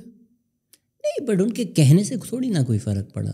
جنرل باجوہ ریٹائرمنٹ تک یہ پولیٹیکل ہوئے نہیں, وہ تو پھر نہیں ہوئے نا. وہ تو پھر جو کچھ ہوتا رہا پس پردہ وہ تو ایک کتاب ہے جو کہ ہم لکھیں گے کبھی انشاءاللہ. تو کہنے سے تھوڑی ہوتا ہے. ایسا تھوڑی ہے کہ اسٹیبلشمنٹ نے ڈیسائیڈ کر لیا تھا ہم اے پولیٹیکل ہو گئے ہیں اور پی ٹی آئی نے 9th میں کر دیا. تو اس میں کیا ہوا کہ وہ جب وہ اے پولیٹیکل ہونے کا چلے نعرہ ہی لگا رہے تھے تو کتنی سیاسی قوتوں نے کہا کہ جی سر تھینک یو سو مچ, اب آپ ہمیں دے دیں, ہم کام کریں گے, ایک ڈائلاگ کرتے ہیں, اوپن کرتے ہیں بحث, ڈبیٹ اوپن کرتے ہیں, سویلین سپریمیسی کی طرف بڑھتے ہیں, اور پھر جب تک کہ وہ سچویشن طے نہیں ہوتی ہم الیکشن سے پہلے یہ ساری چیزیں مکمل کرتے ہیں. ایسا ہونا چاہیے تھا. پی ایم ایل این اپنے فائدے کے لیے سائڈ پہ ہو گئی. پیپلز پارٹی جو ہے وہ ویسے ہی محدود ہو بھی گئی, اس کو کر بھی دیا گیا پنجاب سے. پھر پی ٹی آئی نے فیصلہ کیا ہم نے مزاحمت کرنی ہے, اور مزاحمت کی حد 9 مئی ہو گئی. 9 مئی کے بعد پھر چیزیں جو کہ شاید ایک چانس بن سکتا تھا سویلین سپریمیسی کا, وہ تو پھر رول بیک ہو گیا. اب آپ جو بھی مرضی کریں گے اس ملک کے اندر, آج بھی وقت تو آپ کے پاس ہے نا, ابھی بھی وقت تو ہے نا کہ اگر آپ کہیں کہ بھئی ہم نے اس پہ آئے, ہم بیٹھتے ہیں, سر تھینک یو سو مچ, آپ بیٹھیں اپنے ادھر, ہم یہ فیصلہ کرنے لگے کہ اگلے 4-5 سال ہم نے کیا کرنا ہے, ہم نے الیکشن کیسے کروانا ہے, الیکشن کو کیسے ہونا ہے, اور جوڈیشری جو ہے وہ اپنے حدود میں رہے, فوج جو ہے وہ اپنا کردار ادا کرے. یہ نہ ہو کہ کبھی فوج آگے آ جائے, کبھی جوڈیشری آگے آ جائے, اور مطلق العنانیت ہر طرف ہو. یہ سیاستدانوں کو کرنا تھا. وہ ایک گولڈن چانس تھا, وہ مس ہوا. اور پھر میں قصوروار اس وقت میں ضرور یہ ٹھہراؤں گی کہ پی ٹی آئی کے ساتھ بالکل اس میں کوئی شک نہیں, ان کے بہت سارے کارکنوں کو گرفتار کیا گیا ہے, ان کے بہت سارے لوگوں کے ساتھ زیادتی ہوئی ہے, مگر اس کے باوجود تحریک انصاف آج بھی اگر اس معاملے کے اوپر آگے بڑھے, یہ دیکھے بغیر کہ ہم نے صرف اور صرف اسٹیبلشمنٹ سے بات کرنی ہے, تو چیزیں بہتر ہو سکتی ہیں. I agree with you. Love letters وہیں لکھے جا رہے ہیں جن سے آپ کو شکایت ہے. ایک وقت شاہ محمود قریشی اور فواد چودھری تھے میرے خیال سے جو نیگوسیشنس کے لیے گئے تھے, جنہوں نے بولا تھا ہم نے الیکشنس کی ڈیٹ ڈیسائیڈ بھی کر لی ہے, اور اس ٹائم عمران خان کو لگ رہا تھا کہ میں بہت اسٹرانگ ہوں. تو وہ ایک وقت تھا کہ بھائی جب نیگوسیشنز بھی ہو گئی ہیں, مان بھی لیا ہے, اگریمنٹ بھی ہو گئی ہے, 6 مئی تب خان صاحب کو لگ رہا تھا کہ انفیلیبل ہیں, ہم جیت چکے ہیں. 9 مئی سے پہلے 6 مئی ہو چکا تھا, اور 6 مئی نے بتا دیا تھا کہ اب پاکستان کی پالیٹکس جو ہے, میرے لیے 9 مئی ایک بڑا سانحہ ہے, لیکن 6 مئی اس سے بڑا سانحہ ہے. تو I agree with you, but اس میں گولڈن چانس میں شاید نہ کہوں, کیونکہ سلور کہہ دیں آپ. نہیں مجھے میں سیریسلی نہیں لے رہا ہے اسٹیٹمنٹ کو. اے پولیٹ دے دو یار. ہاں نہیں, آپ سیریسلی بالکل, ہم کوئی بھی نہیں لے رہا, مگر میں آپ کو کہہ رہی ہوں کہ فار آپٹکس نا, کیا آپ آج بھی بولتے ہیں, آج بھی اگر جا کر آپ ان سے پوچھیں گے کہ آپ کی سیاست میں مداخلت ہے تو بولیں گے نہیں. وہ تو تاریخی طور پر جب بھی آپ بولیں گے وہ کہیں گے نہیں. ہاں, یحییٰ خان بولتے تھے میرے کوئی ارادہ نہیں ٹو اسٹے آن, سب کو پتہ ہے. تو کہنا تو کوئی گولڈن چانس نہیں ہوتا. مے بی چارٹر اور ڈیموکریسی اور اس کے بعد کے جو 7-8 سال تھے وہ شاید ایک گولڈن چانس تھا. I also agree with you کہ خان صاحب اگر آج بھی سمجھ جائیں کہ پولیٹیکل پارٹی سے بات کرنی ہے, پولیٹیکل پارٹی سے ملنا ہوتا ہے, سارے لوگ اکٹھا ہو جائیں تو شاید چانس بن جائے to even mount a resistance. But at this point جو سامنے سے کیا جا رہا ہے, ان لوگوں پہ الزام لگانا is pointing the guns in the wrong direction. No, کیونکہ سارا جو ظلم ہے وہ تو اسٹیبلشمنٹ کر رہی ہے. ٹھیک ہے ان لوگوں نے پرفیکٹ بیہیو نہیں کیا, اسٹیبلشمنٹ کے ساتھ کلوڈ کیا, لیڈ گئے, لیکن ظلم کر تو اسٹیبلشمنٹ ہی رہی ہے, رائٹ؟ مطلب آپ کا کہنا ہے کہ جو پولیٹیکل سیٹ اپ ہے اس کے اوپر الزام لگانا کہ یہ اگر دیکھیں کہ اگر یہ ساتھ مل جاتے تو اسٹیبلشمنٹ یہ نہیں کرتی. نہیں, آف کورس 9 میں ہو چکا تھا. اگر دیکھا جائے تو ایک شخص کے خلاف آپ کو کر رہے ہیں. ہاں بالکل. تو وہ کیا کرے گا؟ دیکھیں نا, جو کچھ کیا تھا وہ جنرل باجوہ نے کیا تھا نا. 9th میں آپ کہہ رہی ہیں جنرل باجوہ نے کیا تھا. آئی مین اس سے پہلے جو کچھ ہو رہا تھا, ریجیم چینج, یہ وہ سب کچھ, یہ جنرل باجوہ کے دور میں ہوا نا سب کچھ. اور آپ کو کر رہے ہیں جنرل عاصم منیر کے خلاف. کون کر رہا ہے؟ آئی مین جو خبریں ہمارے پروگرام میں ایک میں پرائم منسٹر نے کنفرم کیا کہ اٹ واز اے کو اگینسٹ جنرل عاصم منیر جو 9 مئی کو ہوا. کیا یہ خبریں ہم روز شیئر کرتے ہیں کہ یہ اس کے تھا کہ وہ ان کو ہٹا دیا جائے گا اور ہٹا کے پھر جنرل فیض آ جائیں گے. ایسا ہی تھا نا, جو ماحول بنا ہوا تھا کہ بھئی سب کچھ ٹھیک ہو جائے گا, اور پھر سارا 10 مئی کو اور پھر جو جس طرح کے وہ ہنگامے اور ایک انقلاب کی صورت باہر بتایا جانا تھا کہ بھئی پاکستان کے اندر انقلاب آ گیا ہے اور یہ سارا کچھ ہے. تو دنیا بھر میں ناکام کو کے بعد ایسا ہوتا ہے, ہم اس کو جسٹیفائی نہیں کرتے, نہ کرنا چاہیے, لیکن یہ ایک ناکام کو تھا. اور اس کے بعد پھر آپ نے دیکھا کہ ریورس چیزیں نہیں ہوئیں. اور پھر دنیا کی تاریخ میں ہے کہ جب کو ناکام ہوتے ہیں تو پھر اس کا ملبہ کس کے اوپر گرتا ہے. یہ بھی ایک دنیا کی تاریخ ہے. آپ کو نہیں لگتا گیہوں کے ساتھ گھس بھی پس گیا؟ سب پس گیا نا, پھر سب کچھ پس گیا. آئی مین باوجود اس کے کہ جو کارکن بیچارہ تھا جس کو کہ انقلاب کا خواب دکھایا گیا تھا, اس کے ساتھ تو بہت بڑی غلطی ہوئی. اس کے ساتھ بہت بڑا ہاتھ ہو گیا. اس کو انقلاب کے نام پہ لوٹا گیا. لیکن اور اس کے ساتھ ان کے ساتھ ہمدردیاں ہیں. لیکن یہ تو سوال پوچھیں کہ اس انقلاب کا مقصد کیا تھا؟ تو آپ کی رائے میں رائل رمبل جو چل رہی ہے پیچھے ونس میکمین ہی ہے, تو کہنے کو یہ جو سیاستدان ہیں یہ لڑ رہے ہیں, لیکن جو پچھلے لیٹس ناٹ پچھلے بٹ 2021, 22, 23 کے ٹائم کا جو سارا انسٹیبلٹی تھی جسے ہم آج تک نہیں ریکور کر سکے, اس کی وجہ یہ ہے کہ جنرل باجوہ کو ایکسٹینشن چاہیے تھی, جنرل عاصم کو چیف آف آرمی اسٹاف بننا تھا اور جنرل فیض کو چیف آف آرمی اسٹاف بننا تھا, اور اس ٹرپل تھریٹ میچ کے چکر میں پاکستان کے لگ گئے. یہ تو اوپن سیکرٹ ہے. پہلے اس سے جنرل راحیل شریف کو ایکسٹینشن چاہیے تھی, انہوں نے نہیں دی تو پاناما, اور پھر اس کے بعد جو کچھ نواز شریف کے ساتھ ہوا یہ بھی ایک کھلا سچ ہے. پھر ان کو پروموشن مل گئی تو وہ خوش ہو گئے. پھر ان کو پروموشن مل گئی. پھر اس کے بعد جنرل باجوہ کو ایکسٹینشن چاہیے تھی, پھر اس کے لیے اس کو بارگین کس طرح سے کیا گیا. پھر اس کے بعد مزید ایکسٹینشن چاہیے تھی, توسیع چاہیے تھی. پھر یہ تھا کہ ان کے بعد جنرل فیض نے آنا ہے. پھر وہ جو 10-15 سال کا منصوبہ تھا اس پہ عمل درآمد کرنا تھا, وہ منصوبہ ملیا میٹ ہو رہا تھا. پھر وہ فرسٹریشن تھی. ایونچولی آصف غفور کو بھی بنانا تھا میرے خیال سے. جی ان کو تو بالکل وہ تو ہو سکتا ہے ابھی کہ کوئی بہت سارے ریٹائرڈ لوگ لگتے ہیں کہیں وہ بھی لگ جائیں, مگر یہ سب کچھ تو. اور پھر ان کا وہ آپ کی بات درست ہے کہ پھر ان کو لگانا تھا, پھر ان کو لگانا تھا. تو یہ 15 سال کا منصوبہ جو ہے یہ اسلام آباد میں تو بہت دیر پہلے سے ڈسکس ہو رہا تھا. یعنی پاکستان تحریک انصاف کو اچھے دنوں میں جب ہم کہتے تھے نا کہ سر ان کا بھروسہ نہیں ہے, مطلب چیزیں چینج ہو جاتے ہیں, تو لوگ کہتے تھے نہیں 15 سال تو ہم ادھر ہی ہیں. میں لاہور میں PMLN والوں سے ملا تھا, ان کو یقین تھا, وہ خود ایویں بیٹھے ہوئے تھے کہ ابھی آئے ہوئے ہیں, ہم بیٹھے ہوئے ہیں. تو مطلب سب کو پتا تھا کہ یہ ہونے والا ہے. ہاں, تو یہ تو یعنی سب ان کو تھا کہ بھئی یہ تو بدلے گا ہی نہیں منظرنامہ. تو پھر منظرنامہ بدل گیا. تو جو 1 پیج پھٹا ہے وہ جنرل باجوہ اور جنرل فیض کا پھٹا ہے, جس کی وجہ سے قوم کی اصل تو دیکھیں نا جو اور پھر خان صاحب بھی ظاہر ہے, پھر خان صاحب نے بھی کہا کہ پاپولر تو میں ہوں, تو میں نے فیصلے کرنے ہیں. اور اصل میں یہ اقتدار کی نہیں, یہ اختیار کی لڑائی ہے. ابھی بھی جو لڑائی ہے یہ اقتدار کی تھوڑی ہے. اختیار کی کہیں, اختیار کی تو ایک اکنالجمنٹ ہے کہ اختیار آپ کے پاس ہی رہے گا, سامنے بس مجھے بٹھا دو. مگر اختیار کی لڑائی ہے کہ اختیار میں نے لینا ہے. اختیار وداؤٹ اینی ایکچوئل اختیار, بس پپٹ بننا ہے آپ کو. شاید وہ سوچ رہے ہوں کہ اب ہم پپٹ نہیں بنیں گے, ہم بہت آگے نکل گئے, اب اصل اختیار میرے پاس ہوگا. اب فیصلہ میں نے کرنا ہے کہ کون رہے گا کون نہیں رہے گا, کس کو بنانا ہے کس کو نہیں بنانا ہے. اقتدار کے لیے جو ہے نا وہ اس طرح کی لڑائی نہیں ہوتی. یہ اختیار کی لڑائی ہے جس میں جو چمکھی ہے، ہر طرف سے لڑائی ہے، ہر طرف سے جو ہے وہ کیا جا رہا ہے. مگر میں یہ نہیں سمجھتی کہ جو کچھ بھی ہو رہا ہے اس سے کوئی پاکستان کا جو سول سیٹ اپ ہے اس کو کوئی مضبوطی مل رہی ہے. ہاں مجھے یہ امید ضرور ہے کہ اس آگے جا کے یقینی طور پر پاکستان کی جو سویلین قیادت ہے وہ اس پہ ضرور سوچے گی کہ اب اگر ہم نے سر نہیں جوڑا، اب اگر ہم نے اپنی لڑائی خود نہیں لڑی، بجائے کہ کندھوں پہ چڑھ کے آنے کے کہ فلانا جو ہے اس کے ساتھ آئے گا تو اس کو اقتدار مل جائے گا، فلانا وہ، تو پھر میرا خیال ہے کہ وہ یہ بہتری نہیں ہوگی. آپ سے بات کر کے مجھے آج فرق پتہ چل رہا ہے صحافی اور کمیڈین میں کیا فرق ہوتا ہے، کیونکہ آپ نے کندھوں پہ بٹھایا ہے.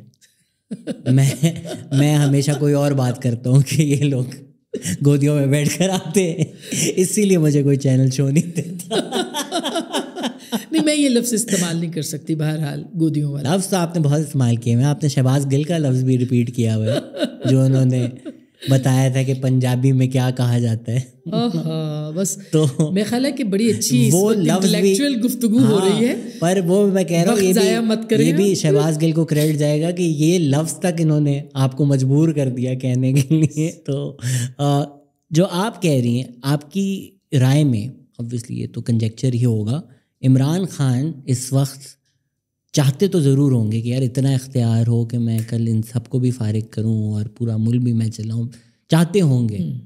بٹ ڈونٹ یو تھنک اگر یہ لیٹرز لکھ رہے ہیں تو he is willing and expressing a willingness کہ بار بار انہوں نے کہا بھی کہ میرے آپ سے جنگ نہیں ہے، آپ سے کروا رہے ہیں تو آفر نہیں ہوگا. بٹ اگر ہوتا ہے کہ جنرل عاصم منیر ہی رہیں گے، عمران خان ابھی باہر آئیں گے، پھر سلولی یہ ہوگا، پھر وہ ہوگا، پھر آپ واپس آ جائیں گے، he'd be like ji sir ready. میرا خیال ہے کہ کچھ نا مس ریڈ کر لیا ہے خان صاحب نے. انہوں نے کام کیا تھا جنرل باجوہ کے ساتھ. جنرل باجوہ ایک گجرانوالہ کی تقریر کے بعد جو ہے وہ، تو انہوں نے شاید سمجھا کہ ہر قیادت ایسی ہی ہوگی، ہر کوئی ایسا ہی ہوگا، تو کچھ مس ریڈنگ چل رہی ہے. اور شاید سوری میں آپ کو کاٹ رہا ہوں، آپ کو ایک لیکڈ کلپ یاد ہے بالکل ہی شروع میں جلسوں میں جن میں خان صاحب نے بولا تھا کہ جو جنرل ہوتے ہیں اگر کچھ لوگ باہر آ جائیں تو ان کی رائے ہمیشہ سے وہی ہے جنرلوں کے بارے میں. بالکل. لیکن وہ میرے خیال وہی بات ہے کہ وہ شاید پرسنالٹی جج نہیں کر سکے، کیونکہ اگر جج کر یہ D G I S I بھی ان کے ساتھ انہوں نے کام کیا جنرل عاصم نے عمران خان صاحب کے ساتھ، تو میرا خیال ہے یا تو عمران خان صاحب ان کو مس ریڈ کر چکے ہیں یا پھر یہ ہے کہ وہ سچویشن کو جج نہیں کر سکے کہ کس طرح سے یہ سچویشن آگے جائے گی، یا پھر یہ کہ انہوں نے یہ سب کچھ جو ہے وہ ایک جوا کھیل لیا ہے کہ جہاں چلو تم ادھر کو، یعنی جو جس طرف ہوا لے چلے. یہ غلط اس میں استعمال ہوتا ہے لیکن میں نے اس کو یہاں اس مصرے کو استعمال کر لیا ہے. تو وہ میرا خیال ہے کہ وہ ان سے تھوڑی سی مس ریڈنگ ہو گئی. انہوں نے کہا کہ شاید جنرل باجوہ کی طرح دبکے شپکے لگیں گے، لوگ شوق باہر نکلیں گے، کوئی تصویریں چلیں گی، اسکینڈلائز کریں گے، تو کام جو ہے دباؤ بڑھے گا. میرا خیال ہے وہ انہوں نے تھوڑا مس ریڈ کیا ہے، ورنہ شاید صورتحال جو ہے وہ ایسی نہ ہوتی جو کہ آج ہے. اگر جنرل باجوہ کی طرح جنرل عاصم منیر ہوتے تو صورتحال بالکل مختلف ہوتی. آپ کے بھی حال ہی میں بھی ان سے گفتگو ہوئی؟ خط پہ ہوئی تھی. نہیں آپ کی بھی ملاقات نہیں ہوئی جہاں آپ نے ان سے ایک سوال پوچھ لیا تھا ایٹ این ایونٹ؟ وہ ملاقات نہیں تھی، وہ ایک راہ گزرتے ہوئے ایک انٹریکشن ہو گیا، وہ میں نے زبردستی کیا. ایسا گفتگو ہوئے تھے اسی وجہ سے کوئی سوال، ایک دو سوال ہم نے ان سے پوچھ لیے اور اس پہ خط کے اوپر، کیونکہ ظاہر ہے بہرحال عمران خان صاحب خط تو لکھ رہے ہیں، تو ایک ریالٹی ہے، فیکچوئل رپورٹنگ تو یہ ہے کہ وہ خط لکھ رہے ہیں. تو کیا جواب ملا؟ لکھے جو خط تجھے تیری یاد میں. دیکھیں خط لکھنے کی اپنی ایک سائیکی ہوتی ہے شہزاد. خط جو ہے نا، آپ مکتوب غالب پڑھیں کہ وہ کیا لکھتے ہیں خط کے بارے میں، آدھی ملاقات ہے. اور خط یہ ہے کہ وہ مطلب وہ بھی ون سائڈڈ لور بھی ہوتے ہیں جو ایک سائڈ سے بس لکھتے چلے جاتے ہیں اور اپنا اظہار کرتے رہتے ہیں. ہم بچھڑے اظہار کرتے چلے جاتے ہیں، کتابوں میں ملے. کچھ ہیں جو کہ آگے سے اگریسو ہو کے محبوبہ جواب بھی دیتی ہے، ان کی بات بن جاتی ہے. اور کچھ ہیں جو کہ پھر اس جواب کے بعد جو ہے پھر وہ یہ ریڈ بھی کر لیتے ہیں کہ بھائی اب میرا خیال ہے کہ اب ادھر خط جو ہے نا کام نہیں کرے گا. پاکستانی مرد یہی تو نہیں ریئلائز کرتے کہ خاموشی بھی ایک جواب ہے. ہاں ان کو بول کے بتانا پڑتا ہے کہ نہیں بھائی نہیں، آپ اگر خط آپ کا آیا بھی تو میں اپنے دوسرے کو بھیج دوں گا. خان صاحب ہو یا انسٹاگرام میں ڈی ایم میں لونڈا ہو, ان کو یہی لگتا ہے کہ اللہ نے انسان کے ہاتھ میں صرف کوشش دی ہے, کامیابی وہ دیتا ہے, آپ نے کوشش کرتے رہنا ہے, رکنا نہیں ہے. تو انہوں نے کیا جواب دیا جب آپ نے ان سے پوچھا؟ کہا کہ میں خط کون سا, مجھے تو کوئی خط نہیں ملا اور میں خط پڑھوں گا بھی نہیں. تو انہوں نے کہا اگر مل گیا تو انہوں نے کہا پھر میں پڑھوں گا نہیں, میں وزیر اعظم کو بھیج دوں گا. وہ سین کا جو ٹک آ جاتا ہے وہ ٹک تک نہیں بھیجا. اب دیکھیں, اب میرے اور آپ کے جیسے سویلینس کتنے خوش ہوں گے کہ آرمی چیف کہہ رہے ہیں کہ میں اپنے باس کو خط بھیج دوں گا, پرائم منسٹر کو بھیج دوں گا, اور پرائم منسٹر کھولیں گے اور وہی پڑھیں گے. یہ میرے اور آپ کے لیے تو بڑی ایک, شہباز شریف کو خود نہیں لگتا وہ چیف آف آرمی اسٹاف کے باس ہے, آپ کو مجھے کہاں سے لگے گا یار. شہباز شریف سے آپ کی ملاقات ہو تو آپ ان کو بتائیے گا کہ آپ باس سے بولیں گے اچھا یہ تو آپ نے مجھے نئی خبر دی ہے. صحیح بات ہے. تو آپ کی ریڈ ہے کہ اس وقت کرنٹ رجیم میں zero appetite for Imran Khan? Yes, میری صرف ریڈنگ نہیں ہے, میری اطلاع بھی ہے اور میری کنفرمیشن بھی ہے from the other side, from both sides. یہ نہیں کہ صرف ایک طرف سے خبر آئے تو, کہ کوئی چانس فی الحال نہیں ہے کہ کل کا کوئی پتہ نہیں. تب تک آپ کا یہ آئے پوڈ کاسٹ تو کچھ ہو جائے, کوئی نیا خط, کوئی نیا جواب. تو کیونکہ فیوچر کا تو ہمیں نہیں پتہ, مگر یہ ہے کہ ابھی تک کوئی ہل جل, کوئی سوال جواب, کوئی خط, کوئی مصرع, کوئی محبت جواب میں نہیں. ایک سال سے جو یوتھ ٹیوبرز بول رہے ہیں کہ میں ان کو ٹیوبرز بولتی ہوں. یہ بھی اچھا. تو وہ کہ اڈیالہ کی راہوں میں کئی جوان کہ بس خان صاحب نہیں. آپ دیکھیں صورتحال, اور دیکھیں نا باریک سی لائن ہے شہزاد, جو خان صاحب خط لکھتے ہیں اس میں یہ کہتے ہیں کہ کمپلیٹ ایلیجنس تو ہے ہی وہ کہ بھئی آپ ہمارے یہ ہیں. جو 2 خط لکھے میں ان کی بات کر رہی ہوں, لیکن ساتھ میں یہ بھی کرتے ہیں آپ کے اور عوام کے بیچ فاصلہ بہت بڑھ گیا ہے, میں ہوں نا, میں ہوں تو میں یہ کم کروں گا. اس کا ہے یہ تم کو انتظار میں. ہاں, پھر جو ولسن کہتے ہیں کہ دیکھیے وہ ایک سب سے پاپولر لیڈر ہیں, اگر آپ نے ان کو انگیج کیا تو پھر یہ جو پاپولیرٹی ہے نا, یہ ترازو میں ہے اس وقت کہ بھائی میری پاپولیرٹی کا جو ہے نا وہ سودا آپ کر لیں, یا یہ کر لیں یا وہ کر لیں, جو بھی کر لیں. تو ہم بہت کرٹیکل اس کے اوپر ہے, لیکن کب نہیں رہے, نازک دور سے ہمیشہ ہم گزرے ہیں. لیکن میرا خیال ہے کہ خان صاحب ان چند پاپولر لوگوں میں سے ہیں جن کو پتہ ہی نہیں ہے کہ ان کے اندر جو طاقت ہے وہ کس طرح سے اس کو استعمال کر سکتے ہیں پازیٹیولی فار دا سسٹم. نہیں, انہوں نے تو ساری زندگی اپنی طاقت بہت پازیٹیولی استعمال کی. کئی لوگ کہتے ہیں کہ یہ کھلا تضاد ہے, ایک طرف خط لکھ رہے ہیں, دوسری طرف آپ گالیاں دے رہے ہیں, کیمپین چلا رہے ہیں. بٹ جس طرح آپ نے بیان کیا بالکل کھلا تضاد نہیں ہے, آپ پوری کیمپین چلا رہے ہیں. اینڈ اسینشلی جو یہ پاپولیرٹی کی ساری باتیں ہیں کہ یہ سب نہیں ہوگا اگر مجھے واپس لے آؤ گے, عوام واپس آپ سے محبت کرے گی. میں ایک اسپیچ دوں گا کہ میں چاہتا تو بدلہ لے سکتا تھا پر میں نے معاف کر دیا ملک کے. آپ لوگ بولیں گے دیکھیں یار یہ چاہتے تو جنرل عاصم منی سے بدلہ لے سکتے ہیں, معاف کر دیا ہے, عظیم آدمی ہے. اور پھر وہ ملک چلے گا آگے. تو یہ خواب بیچ رہے ہیں اور ساتھ تھریڈ بھی کر رہے ہیں کہ نہیں کیا تو یو ایس سے بھی ٹویٹ ہو جائے گا, یہ بھی ہو جائے گا. سو دا کلیکٹیو اسٹریٹجی, بٹ سامنے سارے دروازے بند ہیں آپ کہہ رہی ہیں. ابھی تک تو سارے بند ہیں. دیکھیں جو ریاست ہوتی ہے نا, ہم یہ سمجھتے ہیں کہ ظاہر ہے کہ پارلیمانی جمہوریت میں ہم, لیکن پاکستان میں تو ایسا نہیں ہے نا کہ پارلیمان جس طرح کی پارلیمان ہے جو بھی ہے آپ کے سامنے ہے. تو لیکن ریاست کے پاس جو ہے نا بہت سارے پتے ہوتے ہیں کھیلنے کے لیے. مطلب محترمہ بے نظیر بھٹو کو آپ دیکھیں, 2007 میں جب ان کی 6 میں ان کی گفتگو ہو رہی تھی اور بیچ میں بیرونی قوتیں بھی تھیں جو کہ جنرل مشرف کے ساتھ بات کر رہی تھیں, اور ایک بہرحال NRO ہوا, اور اس NRO کی لوگ اس کو نیگیٹیولی دیکھتے ہیں. بے نظیر بھٹو کی بہت بڑی فتح تھی کہ انہوں نے اپنے لیے نہیں بلکہ نواز شریف صاحب کے لیے بھی, بہت سارے MKM کے لوگوں کے لیے بھی رستہ بنایا پاکستان کی پولیٹکس میں واپسی کا. انہوں نے ایک مفاہمت اختیار کی کیونکہ وہ سمجھ رہی تھی کہ پہلے ہم گھر میں جائیں گے تو پھر آگے بات بڑھے گی اور اس کو آگے لے کے چلیں گے. یہ کیپیسٹی بے نظیر بھٹو میں تھی, وہ دیکھ رہی تھی کہ کیا ہو رہا ہے, اسی لیے ان کو مار دیا گیا. جو بھی پاکستان کا دشمن تھا, جو بھی قوتیں اس کے اندر تھیں, وہ سمجھتی تھی کہ بے نظیر بھٹو زندہ رہی تو پھر ہمارا جو پلان ہے نا وہ کامیاب نہیں ہوگا. ویل فریزڈ جو بھی ملک کے دشمن ہیں، ویل جو بھی ہیں. ہاں اب مجھے سمجھ میں آ رہا ہے آپ کا کیا مقصد تھا کہ صحافی ہاں وائزلی ورڈز چوز کرتا ہے. ہماری ٹریننگ میں یہ ہے. کیا بہت اچھا، بہت اچھا، کمال. انہوں نے یہ باقاعدہ تو بے نظیر بھٹو کو اس لیے ذوالفقار علی بھٹو صاحب کو کیوں مارا تھا؟ جس نے بھی جو بھی ملک کا دشمن، جو بھی ملک کا دشمن تھا، اس نے جس سے بھی خیر خواہی کرنی تھی اس پوری ریجنل پالیٹکس میں، اس میں ذوالفقار علی بھٹو بہت بڑا ایک امپیڈمنٹ تھا. بالکل وہ ایک رکاوٹ تھی، اس کو دور کرنا تھا. اچھا پھر نواز شریف کو جب آپ نے ہٹایا تو پھر کیا؟ اور پھر آصف علی زرداری کے ساتھ جو آپ نے کیا،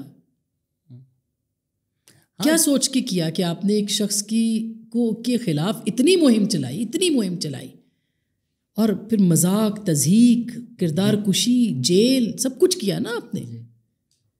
کیوں کیا؟ اس لیے کہ لوگ یقین نہ کریں اور لوگ کہیں کہ ایسا، یہ دیکھیں نا، یہ تو اس لیے آپ ان کو اس لیے کریں گے. پنجاب سے آپ نے ایک پارٹی کو ختم کر دیا کہ تھرڈ فورس لے آئے، پھر وہ تھرڈ فورس جو ہے وہ آپ نے دیکھ لی. آصف علی زرداری صرف اس لیے 11 سال جیل گئے کیونکہ وہ خاور مانے کا نہیں ہے. وہ نہیں بنے. اگر وہ خاور مانے کا بننے کے لیے تیار ہو جاتے تو انہوں نے 11 دن بھی جیل نہیں جانا. بالکل. اب یہ تو میرے خیال ہے زرداری صاحب کو تو ایک ان کی تو آئی وش کہ آپ ہی پوڈ کاسٹ کریں ان کو اس طرح ان سارے معاملات کے اوپر کہ جو کہانی ان کے پاس ہے، جو وہ بتا سکتے ہیں کہ شادی سے انکار کروانے کے لیے کتنا پریشر ہوا کہ بے نظیر بھٹو سے. انہوں نے بھی 3 خط پہ ہار نہیں مانی انہوں نے بھی. اور پھر آج تک، یعنی آپ سوچیں نا کہ اس ملک کے اندر جو ہے وہ کس طرح سے اس سیاست دانوں کو کہ کیوں آپ نے ایک صادق اور امین جو ہے وہ آپ نے کہا کہ ہم نے کرنا ہے، تو پھر سسٹم آپ نے اپنے ہاتھ میں بنانا شروع کیا اور اس کی بنیاد کرنا شروع کی. مگر وہی بات ہے کہ سارے جو بھی آپ پروجیکٹ بناتے ہیں، پھر پروجیکٹ تو پھر ایسے ہی ہوتے ہیں. مجھے اگر کوئی جینی بولے نا کہ ایک شخص کی ساری میموریز، زندگی آپ کو ہم دکھا سکتے ہیں، میرا تو آصف علی زرداری ہوں گے کہ کیا کیا دیکھا ہے آپ نے، کیا کیا سنا ہے، کیا کیا آپ جانتے ہیں. اور مجھے ڈر لگتا ہے the kind of man he is, he will take it to the grave. وہ نہیں، ہمارے یہاں وہ رواج نہیں نا کہ کتاب لکھی جائے، بتایا جائے. بالکل. میں نے 2-3 انٹرویوز کیے اور میں نے ان سے یہ بات پوچھی کہ بھئی آپ کتاب کیوں نہیں لکھتے، تو کہا نہیں یہ تو اوتھ لیا ہوا ہے بہت ساری چیزوں کا، اس کی پاسداری کرنی ہے. اگر وہ سارا سچ بتا دیں تو ان کے بچوں کی زندگی سیف نہیں ہوگی، جو بھی ملک کے دشمن ہے. بالکل. لیکن آپ نے، میں کہتی ہوں کہ دیکھیں نا سیاسی جماعتوں کو، اس سے پہلے بھی، مطلب آپ باچا خان کو دیکھ لیں، آپ ولی خان کو دیکھ لیں، نسیم ولی ان کو دیکھ لیں، آپ ادھر سردار اختر مینگل، عطا اللہ مینگل کے والد بزنجو صاحب کو دیکھ، ڈاکٹر صاحب، مالک صاحب، جی ایم سید، جو ہر صوبے میں آپ نکالیں گے لوگ مل جائیں گے آپ کو. یعنی ہم پنجاب میں بچپن میں سوچا کرتے تھے کہ بتایا جاتا تھا، یعنی جو لوگ بات کرتے تھے کہ جی ایم سید جو ہے وہ غدار ہے. جی ایم سید کو پڑھا تو پتہ لگا جی ایم سید کیا تھے. جی ایم سید فاؤنڈنگ فادر ہیں پاکستان. فاؤنڈنگ فادر کے علاوہ جو ان کے نظریات تھے، یا کو غلط قومیت پرستی کو غلط بات ہے. ایک واحد اسمبلی کی قرارداد ہے ان فیور آف پاکستان دنیا کی تاریخ میں، وہ جی ایم سید لے کر آئے. بس. اور ہم نے ان کو غدار بنا دیا. فاطمہ جناح غدار بن گئی. قائد اعظم کی بہن جمہوریت کی بات کرتی تھی، میں ان کی پرانی تقریریں سن رہی تھی کہ پارلیمانی جمہوریت میں شخص جو ہے، ہر شخص جو ہے وہ ووٹ دیتا ہے اور وہ جیتتا ہے، اور وہ کس طرح سے پارلیمانی جمہوریت کو ختم کیا جا رہا ہے. یہ اس وقت کی تقریر تھی. وہی الفاظ میں نے بے نظیر بھٹو کے منہ سے سنے کہ کس طرح سے سسٹم کو بگاڑ کے یہ جو لوگوں کا اعتماد ہے وہ پارلیمانی جمہوریت سے ہٹایا جا رہا ہے. بڑی مشہور تقریر ہے بی بی کی پارلیمنٹ کے فلور کے اوپر. جن لوگوں کو انپریسیڈنٹڈ لگتا ہے انہوں نے پرانا کچھ پڑھا نہیں ہے، تقریریں، انٹرویوز پڑھے ہیں. انفارچونیٹلی اپریل 2022 کے بعد جن کو جمہوریت کا پتہ چلا ہے، جن کو انسانی حقوق کا پتہ چلا ہے، جن کو آزادی رائے کا پتہ چلا ہے، ان کو کبھی پڑھنا چاہیے کہ پیچھے پاکستان. پھر وہ کہتے ہیں اس کو آپ جسٹیفائی مت کریں. کیسے نہیں کریں بھائی؟ اب ہم گزشتہ سے پیوستہ ہیں، ہم پیچھے کی بات کیوں نہیں کریں گے؟ ہم آپ کو بتائیں گے کہ نواب اکبر بگٹی کیوں غدار قرار پائے تھے اس ملک کے اندر. ہم آپ کو بتائیں گے کہ سردار عطا اللہ مینگل جو ہے وہ کیا بات کرتے تھے، اور وہ بھی اس قوم کے اسی طرح سے لیڈر تھے. یا جی ایم سید کی آپ بات کریں، یا بے نظیر بھٹو کیا کہتی رہی، یا باقی لوگ کیا کہتے رہے. ٹھیک ہے، نواز شریف صاحب نے مساک جمہوریت جو کیا اس کے بعد تبدیلی آئی سیاست کے اندر، لیکن اس سے پہلے کیا تھا؟ 99 سے پہلے کی جو سیاست تھی وہ کیا تھی؟ آپ ریپلیس کر دیں بس چہروں کو، اس کو ادھر، یہ تلخ حقیقت ہے۔ 90s کے عمران خان تھے، نواز شریف، اور جی بالکل۔ آج کیا عمران خان صاحب آپ یہ سمجھ لیں گے؟ کیا وہ یہ سمجھ لیں گے کہ ان کو بھی ان سیاستدانوں کے ساتھ کھڑے ہو کے، جن کو وہ چور ڈاکو کہتے ہیں، ان کے ساتھ کھڑے ہو کے آگے بڑھنا ہے، یا وہ یہی دیکھتے رہیں گے کہ راہ میں کہ بھائی آپ مجھے تھوڑی سی تو لفٹ کرا دے یا جو بھی ہے وٹ ایور؟ نہیں، مطلب آپ محمود اچکزئی بھی آپ دوپٹے پہن کر مذاق اڑاتے تھے، اور اب آپ ان کو پرائم منسٹر کینڈیڈیٹ بنا رہے ہیں۔ آپ نے فاطمہ جناح کو غدار ڈکلیئر کرنے کی باتیں کی، جس شخص نے کیا اب ان کے جو گرینڈ سن ہیں وہ جمہوریت لے کر آئیں گے پاکستان میں، جو ہر پارٹی میں ماشاءاللہ رہ چکے ہیں۔ تو یہ جو ایک تبدیلی والی باتیں ہیں، اور جو لوگ یہ باتیں کر رہے ہیں، پنجاب کا سب سے بڑا ڈاکو پرویز الہی تھا، اب آپ کی پارٹی کا پریزیڈنٹ ہے، تو یو ٹرنز اینڈ پرنسپلز تو کوئی ہے نہیں، تاریخ پڑھی نہیں جاتی۔ تو میرے خیال ہے وہ جو آپ کہہ رہے تھے نا پیکا والا جواب، وہ یہ ہے کہ اگر ایک اصول، لیکن اس کا راستہ بہت کٹھن ہے شہزاد۔ اگر سیاست کے اندر اصولوں پر عمل درآمد یہ کرنا شروع کر دیں تو اس کا راستہ بہت کٹھن ہے۔ اس کے لیے پھانسی پہ چڑھنا پڑتا ہے، اس کے لیے چوک چوراہے میں قتل ہونا پڑتا ہے۔ نہیں، اس سے تو بہتر بندہ کامران خان بن جائے۔ اب مجھے نہیں پتا آپ کامران خان، میں بولا بہت اچھے منجے ہوئے پرانے کھلاڑی، جو آپ کہہ رہی ہے کتنا کمپرومائز، اگر تو دوسرا آپشن پھانسی ہے تو کتنا کمپرومائز کا جواب ہے؟ جتنا جو بھی کہیں، اس لیے شہباز شریف منجے ہوئے پولیٹیشین ہے۔ پر do you think we are letting perfection be the enemy of good? Perfection تو کبھی بھی نہیں آئے گی، ڈیموکریسی کبھی بھی نہیں آئے گی، بٹ پیکا بھی مت لاؤ نا یار، یہ تو تھوڑا زیادہ ہی اب آگے نکل گئے ہو نا۔ ٹھیک ہے، یہی کہ آپ تقریریں کیمپ میں آ کے کرتے، میں ہی کنڈکٹ کر رہی تھی اس دن کیمپ جب ہم نے لگایا تھا، پتہ نہیں کتنے ہی کیمپ لگا چکے ہیں ہم پارلیمنٹ کے باہر، کہ زندہ ہے صحافی، زندہ ہے، زندہ ہے صحافی۔ میں خیال ہے ہم اپنے آپ کو دلاسا دیتے رہتے ہیں کہ ہم زندہ ہیں، مگر وہاں پہ شہباز صاحب بھی آئے، بلاول صاحب بھی آئے، وہ کہتے ہیں وہ پیکا کو جسٹیفائی کرتے ہیں اب، یعنی جو پارٹیاں ہیں جسٹیفائی کرتی ہیں، پرائیویٹ میں بھی کرتی ہیں۔ پرائیویٹ میں تو آپ کو پتہ ہے نا پھر وہ کہ ہمارے پاس تو ہم تو نہیں، تو وہ پیچھے وہ معصوم بن جاتے ہیں بالکل کہ بھئی ہم نہیں۔ آپ کیسے نہیں؟ ہاتھ تو آپ کے ہیں، مطلب یہ تو ہاتھ تو آپ کے استعمال ہو رہے ہیں، قلم آپ کا ہے، سائن آپ کر رہے ہیں، تو آپ کو کیسے نہیں کہیں؟ تو میرا خیال ہے کہ اصول والی تقریریں صرف اپوزیشن میں ہو سکتی ہیں۔ جب آپ نکالے جاتے ہیں، بین ہوتے ہیں، تب جب یعنی سیاست ہو یا صحافت ہو، یا پھر آپ جو ہے وہ اپنا وہ چل جائیں، تو وہ سارے اصول جو ہے نا وہ آپ کے اپوزیشن میں نکلتے ہیں۔ اقتدار میں اصولوں کا ساتھ آپ کی بالکل کٹی ہونی چاہیے، آپ اقتدار میں یا اصول رہیں گے یا اقتدار رہے گا، یہ حال ہے ہمارا۔ آپ نے کل صحافیوں کو بھی آڑے ہاتھوں لیا، آپ نے بولا 60 پیج کے سپلیمنٹ خریدنے والے کون سی آزادی صحافت کی بات کر رہے ہیں؟ ہاں، کیا ایسا ہی ہے؟ ایسا نہیں ہے، میں چاہتا ہوں نا آپ اس پہ اور بات کریں کہ جن لوگوں کو لگتا ہے کہ آپ کی کوئی سمپتیز ہے، تو شہباز شریف تو ہو گئے، اب مریم نواز کرتے ہیں، پھر نواز شریف بھی کریں گے تاکہ پورا خاندان کور ہو جائے۔ وہ کہتے ہیں جی وہ تو بزدار صاحب بھی دے چکے تھے، تو فلاں بھی دے چکے۔ پہلی بات تو یہ ہے، بہت سے لوگ کہتے ہیں ان کا اپنا پوائنٹ ویو ہے بہت احترام کے ساتھ کہ اگر یہ سپلیمنٹس نہیں آئیں گے تو اخبار نہیں چلے گا، اخبار نہیں چلے گا تو روزگار کیسے ملے گا لوگوں کو۔ ابھی آپ چلے جائیں سارے اخباروں میں یا ٹیلی ویژن چینلز میں پوچھ لیں، سوائے 1 یا 2 ٹی وی چینلز کے، کہاں 1 تاریخ کو تنخواہ آتی ہے، کہاں 10 تاریخ کو تنخواہ آتی ہے؟ اخباروں میں دیکھ لیں، ڈاؤن سائزنگ ہر وقت ہو رہی ہوتی ہے، لیکن ظاہر ہے کہ اب آپ نے کہنا ہے کہ یہ اس کے ساتھ جڑا، چلے مان لیا، درست بات ہوگی، لیکن مجھے یہ بتائیے کہ پھر وہ بولیں گے کیسے پیکا کے خلاف؟ بولیں گے تو اشتہار بند، تو پھر کیسے ان کا وہ، تو پھر آپ نے وہاں ان کا کمپرومائز ہے، تو کیسے ہو سکتا ہے کہ آپ ایک طرف یہ کہیں کہ ہمیں یہ نامنظور ہے اور دوسری طرف آپ اشتہار لیں؟ آپ نے اتنا دل گردہ تھا، آپ کہتے ہیں کہ بھائی 60 صفحے کا۔ اور پھر سب سے زیادہ شہزاد جو مجھے تکلیف ہے وہ یہ ہے، اور مجھ جیسے شاید صحافیوں کو تکلیف ہے، وہ یہ ہے کہ آپ نے خبر کی صورت تشہیر کی ہے، آپ نے اپنے قاری کے ساتھ بددیانتی کی ہے، وہ یہ سمجھ رہا ہے کہ یہ اخبار سمجھتا ہے کہ یہ سب کچھ ہوا ہے۔ بھئی اشتہار تو چھپتے رہتے ہیں، مطلب پورے صفحے کے بھی چھاپ دیں، مسئلہ نہیں ہے، چلے آپ نے دے دیے، اس پہ بھی کوئی مسئلہ نہیں ہے۔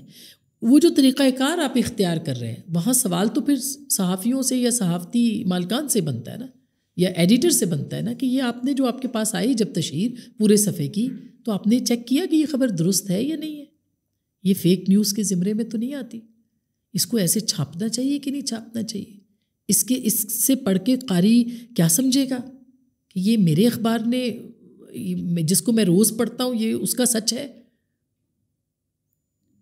پھر کہاں ہے صحافت؟ تو کیا کرنا چاہیے؟ اب جیسے آپ نے عمران ریاض خان کا ذکر کیا، اس ٹائم بھی میں نے بولا کہ ساری جرنلسٹ کمیونٹی کو پروٹیسٹ کرنی چاہیے، ایک دن شو نہ کریں، کچھ کریں. تو اس وقت صحافت میں کالی بھیڑیں ہیں، آپ کو ان کو استعمال کیا جاتا ہے کہ ہم لا نہ لائیں، تو یہ دیکھیں فیک نیوز انہوں نے یہ کر دیا، وہ کر دیا، ملک برباد کر دیا، سب کچھ کر دیا. But as a part of the journalist community, as somebody senior, respect کرتے ہیں لوگ آپ کی، کیا کریں کہ صحافت میں ایسے لوگ آپ لوگ خود سائڈ لائن کریں؟ کچھ نہ کریں، آپ نیوز روم ایڈیٹر کو دے دیں.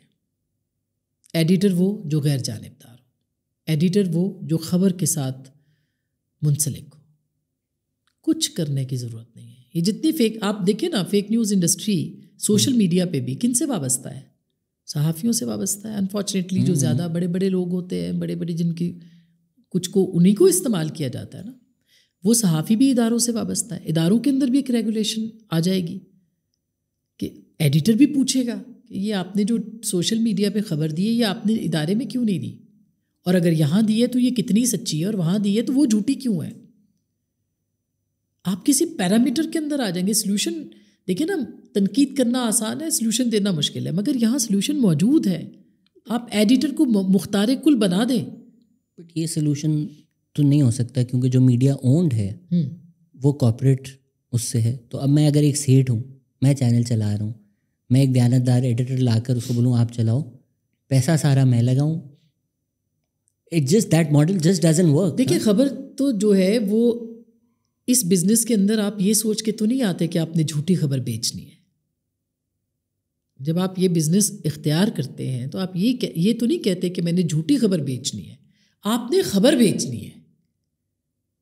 آپ نے خبر کو بیچنا ہے کہ بھئی یہ خبر ایسی ہو کہ اس کے اوپر جو ہے وہ ویورشپ آئے، اس کے اوپر اشتہار آئے، اس کے اوپر ہم سمجھتے ہیں کہ پوری دنیا میں یہ ایک انڈسٹری ہے، نہیں چل سکتی اشتہار کے بغیر. یہ بات درست ہے، مگر آپ کو یہ فیصلہ کرنا ہے کہ آپ نے خبر جھوٹی بیچنی ہے یا سچی بیچنی ہے. تو سچی خبر بھی بکتی ہے. اگر سچی خبر نہ بکتی ہوتی تو بہت سارے تو فارغ ہو چکے ہوتے، اب تک ہو چکے ہیں نا، ہو چکے ہیں بہت سارے، مگر بہت سارے ختم ہی ہو جاتے ہیں. بالکل. آپ مجھے بتائیں کون سا نیوز ماڈل ہے پاکستان میں جو چل رہا ہے؟ جو چل رہا ہے وہ سرکاری ایڈ سے چل رہا ہے، جس کو آپ ابھی کہہ رہی ہیں اگر آپ نے کروڑوں کے ایڈز لینے ہیں تو سارا کا سارا نہیں چل رہا، وہ پرائیویٹ ایڈ سے بھی چل رہا ہے. وہ جو کارپوریٹ سیٹ ہٹا دیں آپ اور سرکاری ایڈ سے ہٹا دیں، دونوں چیزیں اگر ہم بولیں غلط ہیں، غلط طریقہ ہے، دونوں ہٹا دیا، بچا کیا ماڈل جو چل رہا ہے؟ دیکھیے نا، اگر صرف آپ صرف جھوٹی خبر تو نہیں بیچتے نا، بیچ سکتے نا آپ کو. بہرحال پھر تو صحافت نہیں ہے. مجھے نہیں لگتا پاکستان تو میں کیا پاکستان میں 75 برسوں سے صحافت نہیں ہو رہی ہے. جو لوگ یہ کہتے ہیں کہ ہم یہاں نہیں ہو رہی، وہ غلط کہتے ہیں. ادب کے ساتھ صحافت لوگ کر رہے ہیں، صرف یہ ہے کہ وہ ایجنڈے میں نہیں ہے، وہ ایجنڈا میکنگ میں نہیں ہے، وہ ایجنڈا سازی نہیں کر رہے. ٹھیک ہے نا، آپ کو بھی منور تو کرنا پڑ رہا ہے. آپ کو بھی پتہ ہے کہ یار کیا بولنا ہے، کب بولنا ہے، کون سی بیٹل کس وقت لڑنی ہے، کون سی ریڈ لائنز ہیں. تو اگر تو ہم ازیوم کریں یا پریٹینڈ کریں کہ بالکل ہی آزادی ہے یا بالکل ہی من پسند ایڈیٹوریل جو آپ کو لگتا ہے پاکستان کی ٹاپ سٹوری ہونا چاہیے اور جس اس سٹوری کا سچ ہے آپ وہ بول سکتی ہیں بنا ناپے تولے، بنا چیزوں کا خیال. تو ایسا نہ کبھی تھا نہ کبھی ہے. آف کورس بائنری نہیں ہوتی کہ صحافت ہے یا نہیں. جس طرح ڈیموکریسی بھی ہے، پارلیمنٹس بہت ساری رہی ہیں، آج بھی پارلیمنٹ ہے، کچھ 70% ہوتی ہے، کچھ 40، کچھ 30، کچھ 20، کچھ 10. آج اور بھی پرفیکشن تو آپ کو پتہ ہے شہزاد کبھی کہیں پہ بھی نہیں. تو صحافت میں بھی بالکل ایسا ہے کہ کیا بغیر کسی خوف کے based on actual news Pakistan میں کہیں بھی ٹیلی ویژن شو یا اخبار؟ مجھے نہیں لگتا. نہیں، بالکل نہیں ایسا. یہ تو کوئی کلیم کر ہی نہیں سکتا، مگر ہم یہ کہہ رہے ہیں کہ کم از کم آپ قریب ترین تو چلے جائیں. یہ جو سیلف سینسرشپ ہے اس سے تو نکلیں. آپ اتنے تو آگے چلے جائیں کہ جہاں پہ پھر جو بھی ہوگا پھر دیکھا جائے گا اس کے بعد. مگر اصل بات یہ ہے کہ دیکھیے جو ہمارے ہاں اب لیئرز جو ہے نا پریشرز کی وہ مختلف ہیں. اب 25 کروڑ کا یہ ملک ہے, اس میں ایسا نہیں ہے کہ بزنس جو ہے وہ بند ہو جاتے ہیں, بزنس چلتے ہیں. لیکن اس کے اندر جو پریشرز ہیں نا وہ صرف سرکار کے یا اسٹیبلشمنٹ کے وہ نہیں ہیں. آپ سمجھیں کہ یہاں پہ جو سماجی فستائیت ہے اس کا پریشر بھی ہے.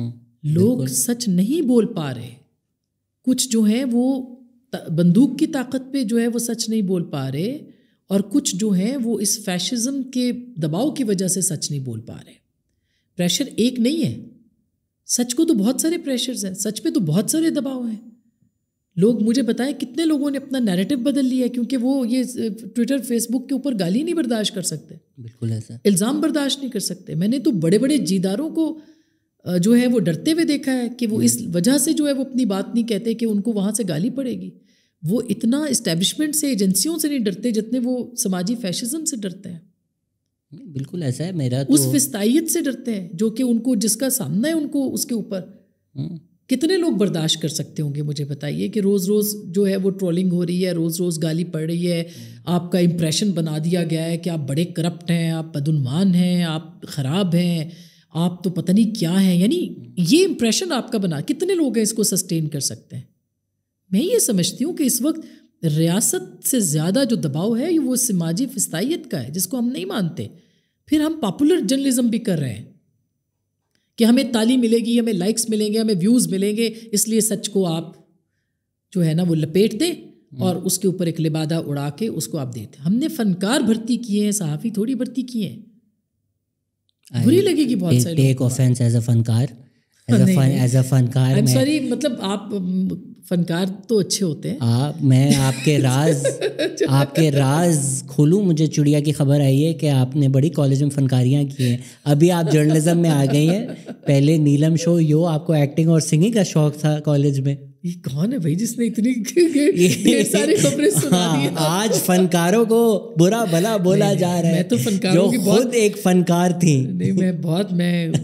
نہیں بالکل میں بہت قدردان ہوں, ایسی بات نہیں ہے. ایسا نہ ہو کہ اب اس کے اوپر میرے اوپر لگے ہوئے. آپ نے فنکاروں کو ڈیفینڈ کرنے کے لیے کوئی نہیں ہے. کے ساتھ ادب کے ساتھ میرا تعلق بہت زیادہ ہاں یونیورسٹی کالج میں رہا ہے. شاعری, کتاب, فن, ڈرامہ یہ سب کیا ہے, ڈبیٹنگ, تو یہ سب تو رہا ہے. شاید میں فنکارہ بن جاتی. تو اس میں آپ بالکل صحیح کہہ رہی ہیں.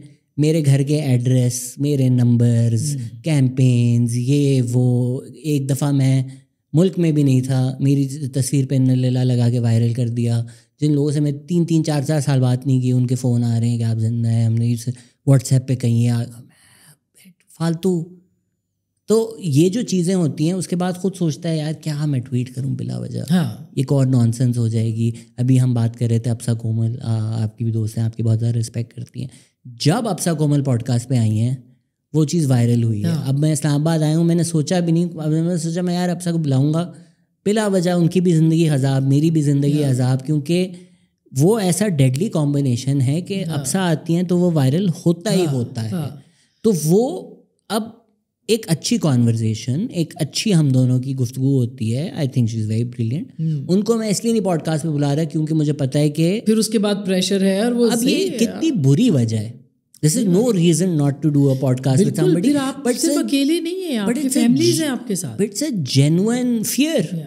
اور اس خوف اور یہ زیادہ خوف ہے. آپ نے کہا آپ کے گھر کے ایڈریس, میرے گھر پہ حملے ہوئے ہیں. مجھے 2 FIRs اسلام آباد کے اندر موجود ہے. شاید میرے لیے تو, میں نے تو خود بھی بہت زیادہ لوگوں کو نہیں بتایا, لیکن بہت سے لوگوں کو پتہ ہے یہ بات. میں نے سنا آپ کے گھر کے اندر لوگ آ گئے تھے 2 دفعہ. جی میرے تو جو ہے وہ 2 دفعہ کودے, ڈرایا دھمکایا, پھر مطلب بہت کچھ. یہ 2019 کی بات ہے, تو بہت کچھ بھگتا ہے. گھر کے باہر کھڑے رہنا لوگوں کے, پھر بچوں کے ناموں کا پتہ ہونا, کس اسکول جاتے ہیں وہ پتہ ہونا, پھر یہ کہ آپ کے بچوں کو ان کے ساتھ بلنگ کرنا, سوشل میڈیا پہ ان کے لیے بری بری باتیں لکھنا, آپ کے بھائی بہنوں کے لیے جن کا بیچاروں کا کوئی قصور نہیں ہے, وہ تو صحافی نہیں ہے, ان کی زندگیوں کے اندر جانا, آپ کی انویسٹیگیشنز کرنا, آپ کے پتوں پہ پہنچ جانا، آپ کے اکاؤنٹس کھلوا دینا، آپ کے اوپر سب چیزوں کو چیکنگ کروا دینا، یہ بہت بھگتا ہے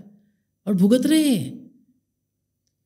کیسے؟ یہ پریشر اس لیے کہ سچی بات ہے کہ کمپرومائز کرنا تو بڑا آسان ہوتا ہے، لیکن کمپرومائز نہیں کیا ایسے شاید اللہ تعالیٰ اور طاقت دے دیتے ہیں اور زیادہ آپ کے اندر. یعنی ہم دیکھیں سوکریٹیز کے ساتھ کیا ہوا ہوگا. میں تو یہ سوچتی تھی، میری پسندیدہ شخصیات میں سوکریٹیز کے ساتھ میں ان کو سوچتی تھی یار ان کے ساتھ کیا ہوا ہوگا، کیسے زہر کا پیالہ پیا ہوگا، کیسے ان کے اوپر الزامات لگتے تھے. کیا صرف سوال پوچھتے تھے، صرف نوجوانوں کو کہتے تھے، جواب دیتے تھے، سوال پوچھتے تھے. پھر امام حسین کے ساتھ کیا ہوا ہوگا، پھر جناب زینب کے ساتھ کیا ہوا ہوگا. کتنا مشکل تھا ایک دربار میں کھڑے ہونا. اس چیز نے مجھے بہت طاقت دی کہ اگر پھر آپ اسوہ حسینی پہ ہیں، اور امام حسین تو کسی ایک مذہب ایک فرقے کے نہیں ہیں، وہ تو ایک فکری اور ہے. کربلا ایک اور فکر ہے، اور میں ہر سال کربلا جاتی ہوں. میں ہر سال کربلا میں جا کے اپنا احتساب کرتی ہوں اور پھر میں زیوم کرتی ہوں، میرے اپنے ذہن میں وہ پورا خاکہ آ جاتا ہے کہ اس وقت کی جو قافلہ سالار تھی اس کے لیے کتنا مشکل ہوا ہوگا. اور وہ لوگوں کو صرف سچ بتا رہی تھی کہ وہاں ہوا کیا ہے، فیکچول رپورٹنگ کر رہی تھی. جب اس وقت کی یزیدیت کے اتنے زیادہ لوگ وہاں پہ صحافی تھے اور ان کی پسند کا لکھ رہے ہوں گے، وہ ایک آواز تھی.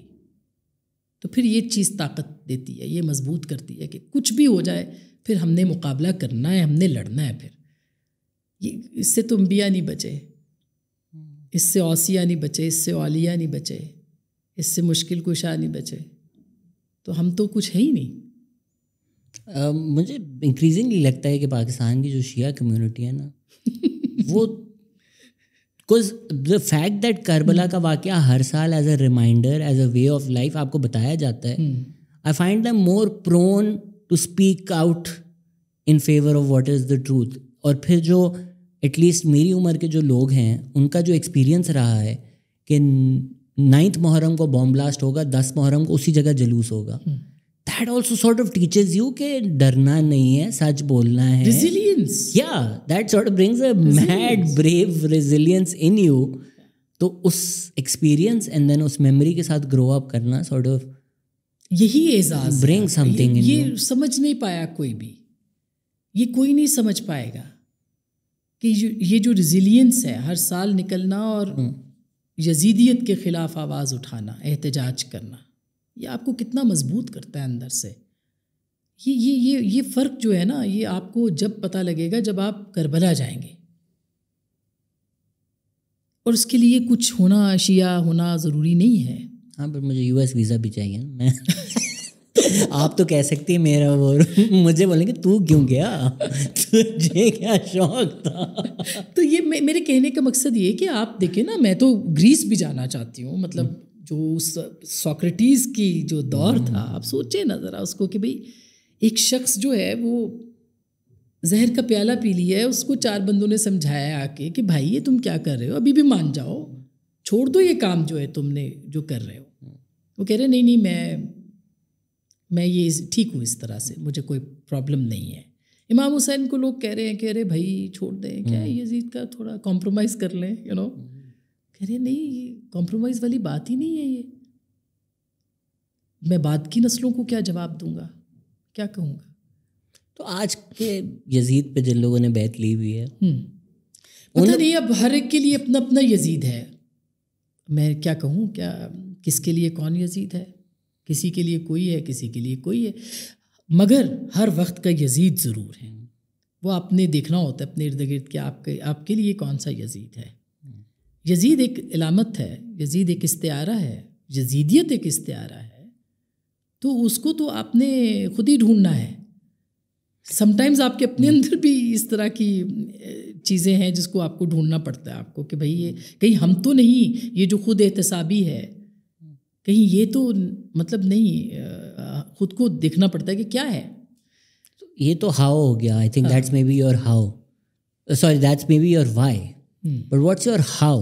بیکاز دیکھیں کیسے، ہاں، بیکاز ان دا مومنٹ تو اگر خدا نہ خاصہ آپ کے بچوں کو آ کے کسی نے کچھ بول دیا اب وہ آپ کے بتاتے ہیں, یا اگر کسی نے آپ کے بچوں کی اسکول کی چیز پبلک کر دی ان دا مومنٹ, سو انسان پریشان ہو ہی جاتا ہے. تو کیسے ڈیل کرتی ہیں آپ؟ دیکھیے میں بہت خوش نصیب ہوں. ایک تو میرے بچوں کے ساتھ, میری فیملی کے ساتھ بہت تعلق ہے, یعنی نارمل. مجھے لگا آپ کہیں بہت خوش نصیب ہوں کہ میرے پاس مدثر ہیں. وہ تو مجھے لگا وہ تو ہے ہی کہ یہ جواب ہوگا اس کا. وہ تو ہے ہی کہ وہ میرا واقعی ساتھی ہے. مگر میرے بچے بھی میرے لیے بڑے, مطلب میرا بیٹا چھوٹا سا تھا جب, اور پھر اس کا بھی مذاق اڑایا گیا.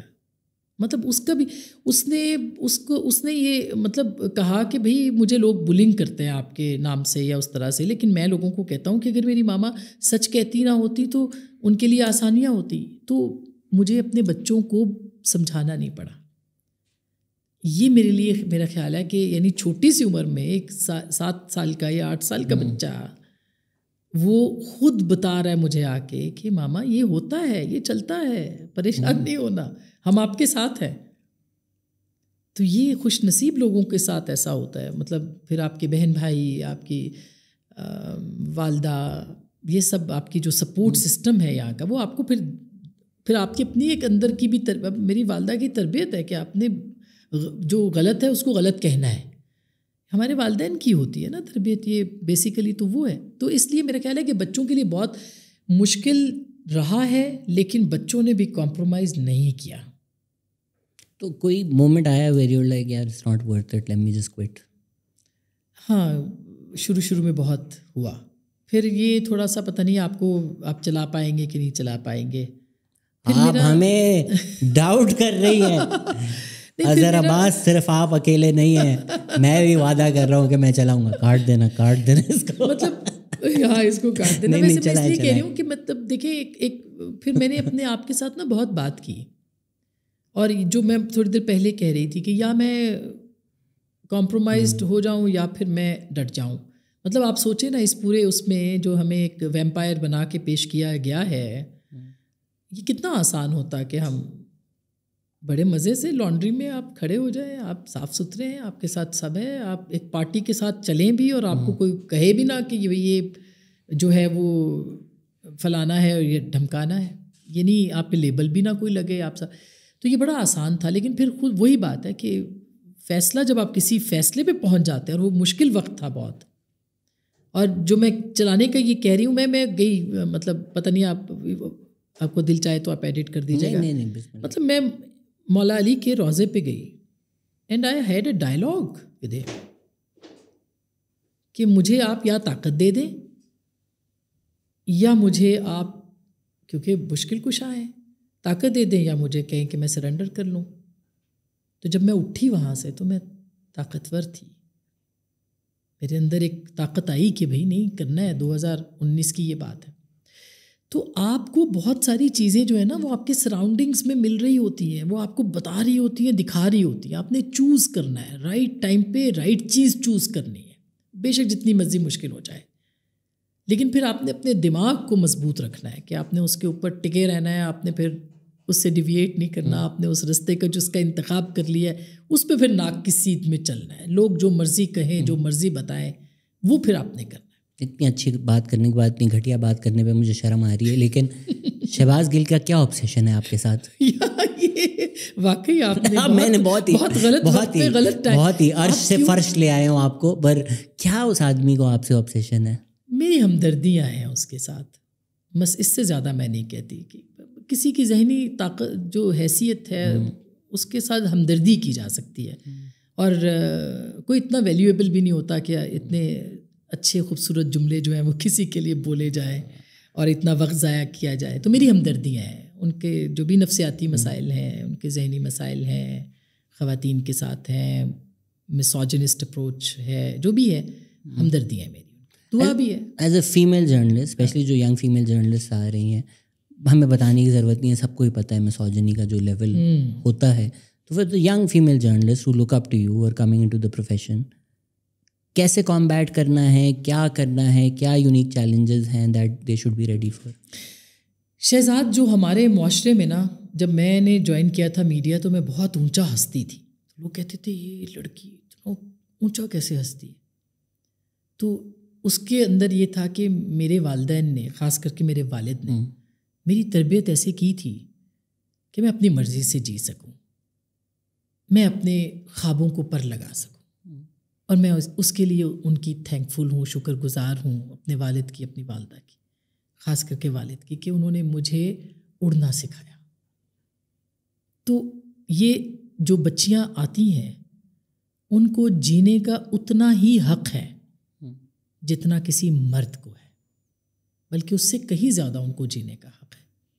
تو وہ یہ سوچ کے آئے اس پروفیشن کے اندر کہ پھر پیچھے مڑ کے نہیں دیکھنا، پتھر کے ہو جائیں گے، آگے بڑھنا ہے اور اپنی زندگی جینی ہے اپنی شخصیت کے ساتھ. اپنے آپ اچھے ہیں، برے ہیں، جو بھی ہیں، مگر آپ ہیں.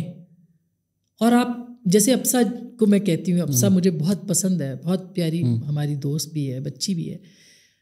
مطلب اپنی طرح سے جینا ہے نا، اپنے خیالات کے ساتھ، اپنے نظریات کے ساتھ.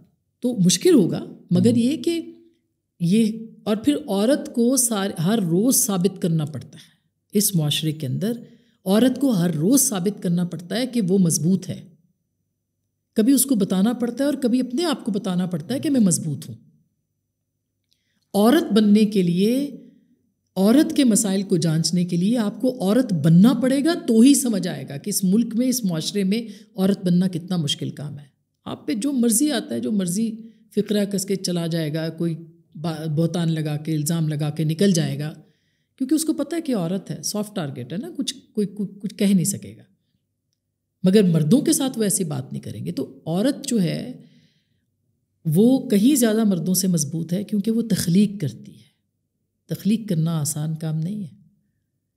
تو یہ جو مسوجنی سے نمٹنے کے لیے، مطلب میں نے تو مارے بھی چڑھائی ہوئی ہیں بند کر کے کمروں کو میں لوگوں کو، اور میں آج بھی کچھ لوگوں کو میرا دل چاہتا ہے میں ان کی پٹائی کروں.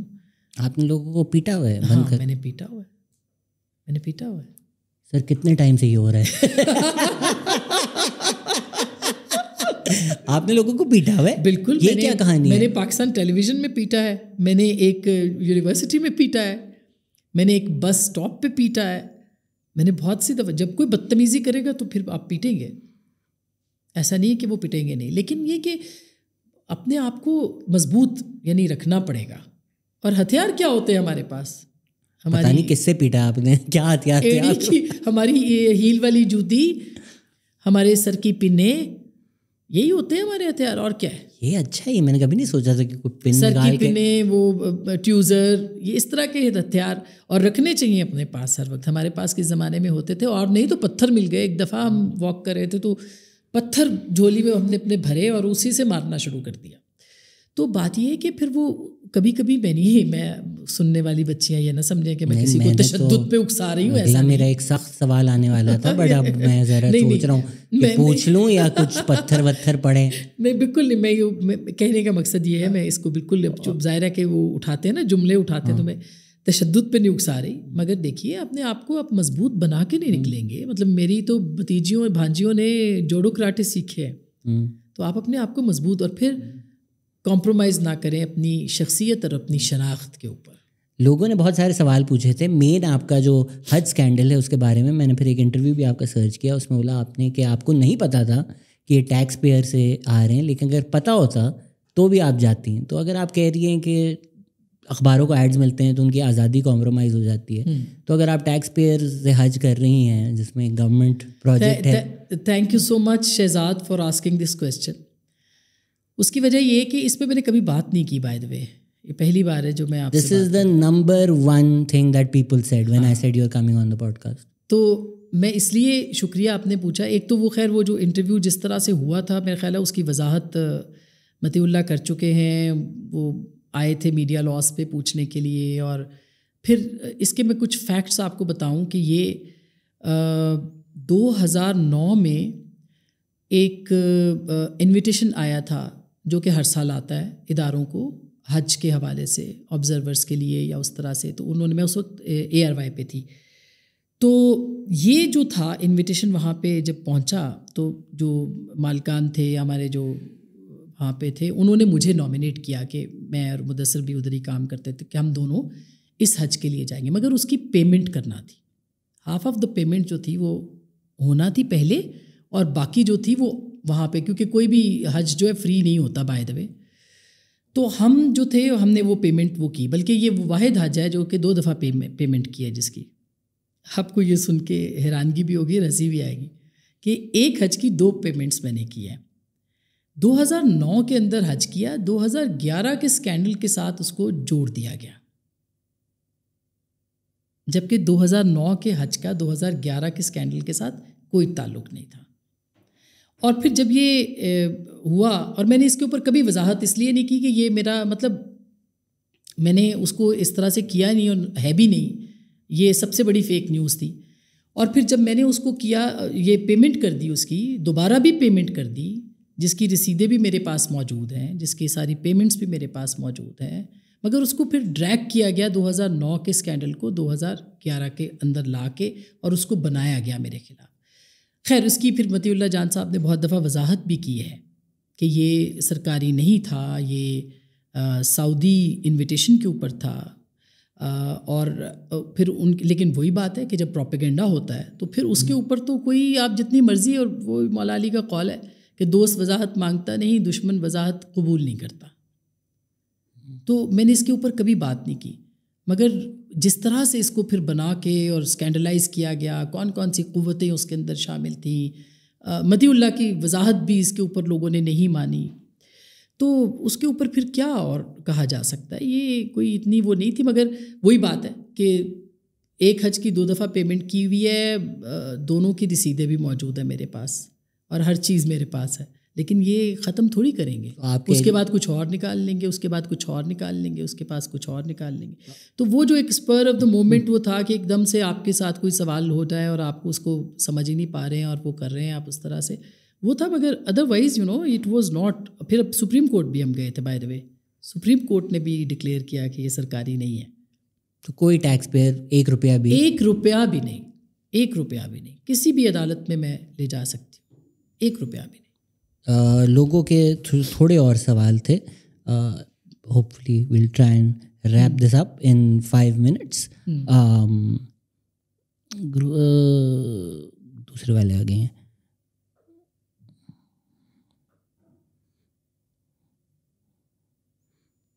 سوری، آج 4 پوڈ کاسٹ ہیں تو وہ ایک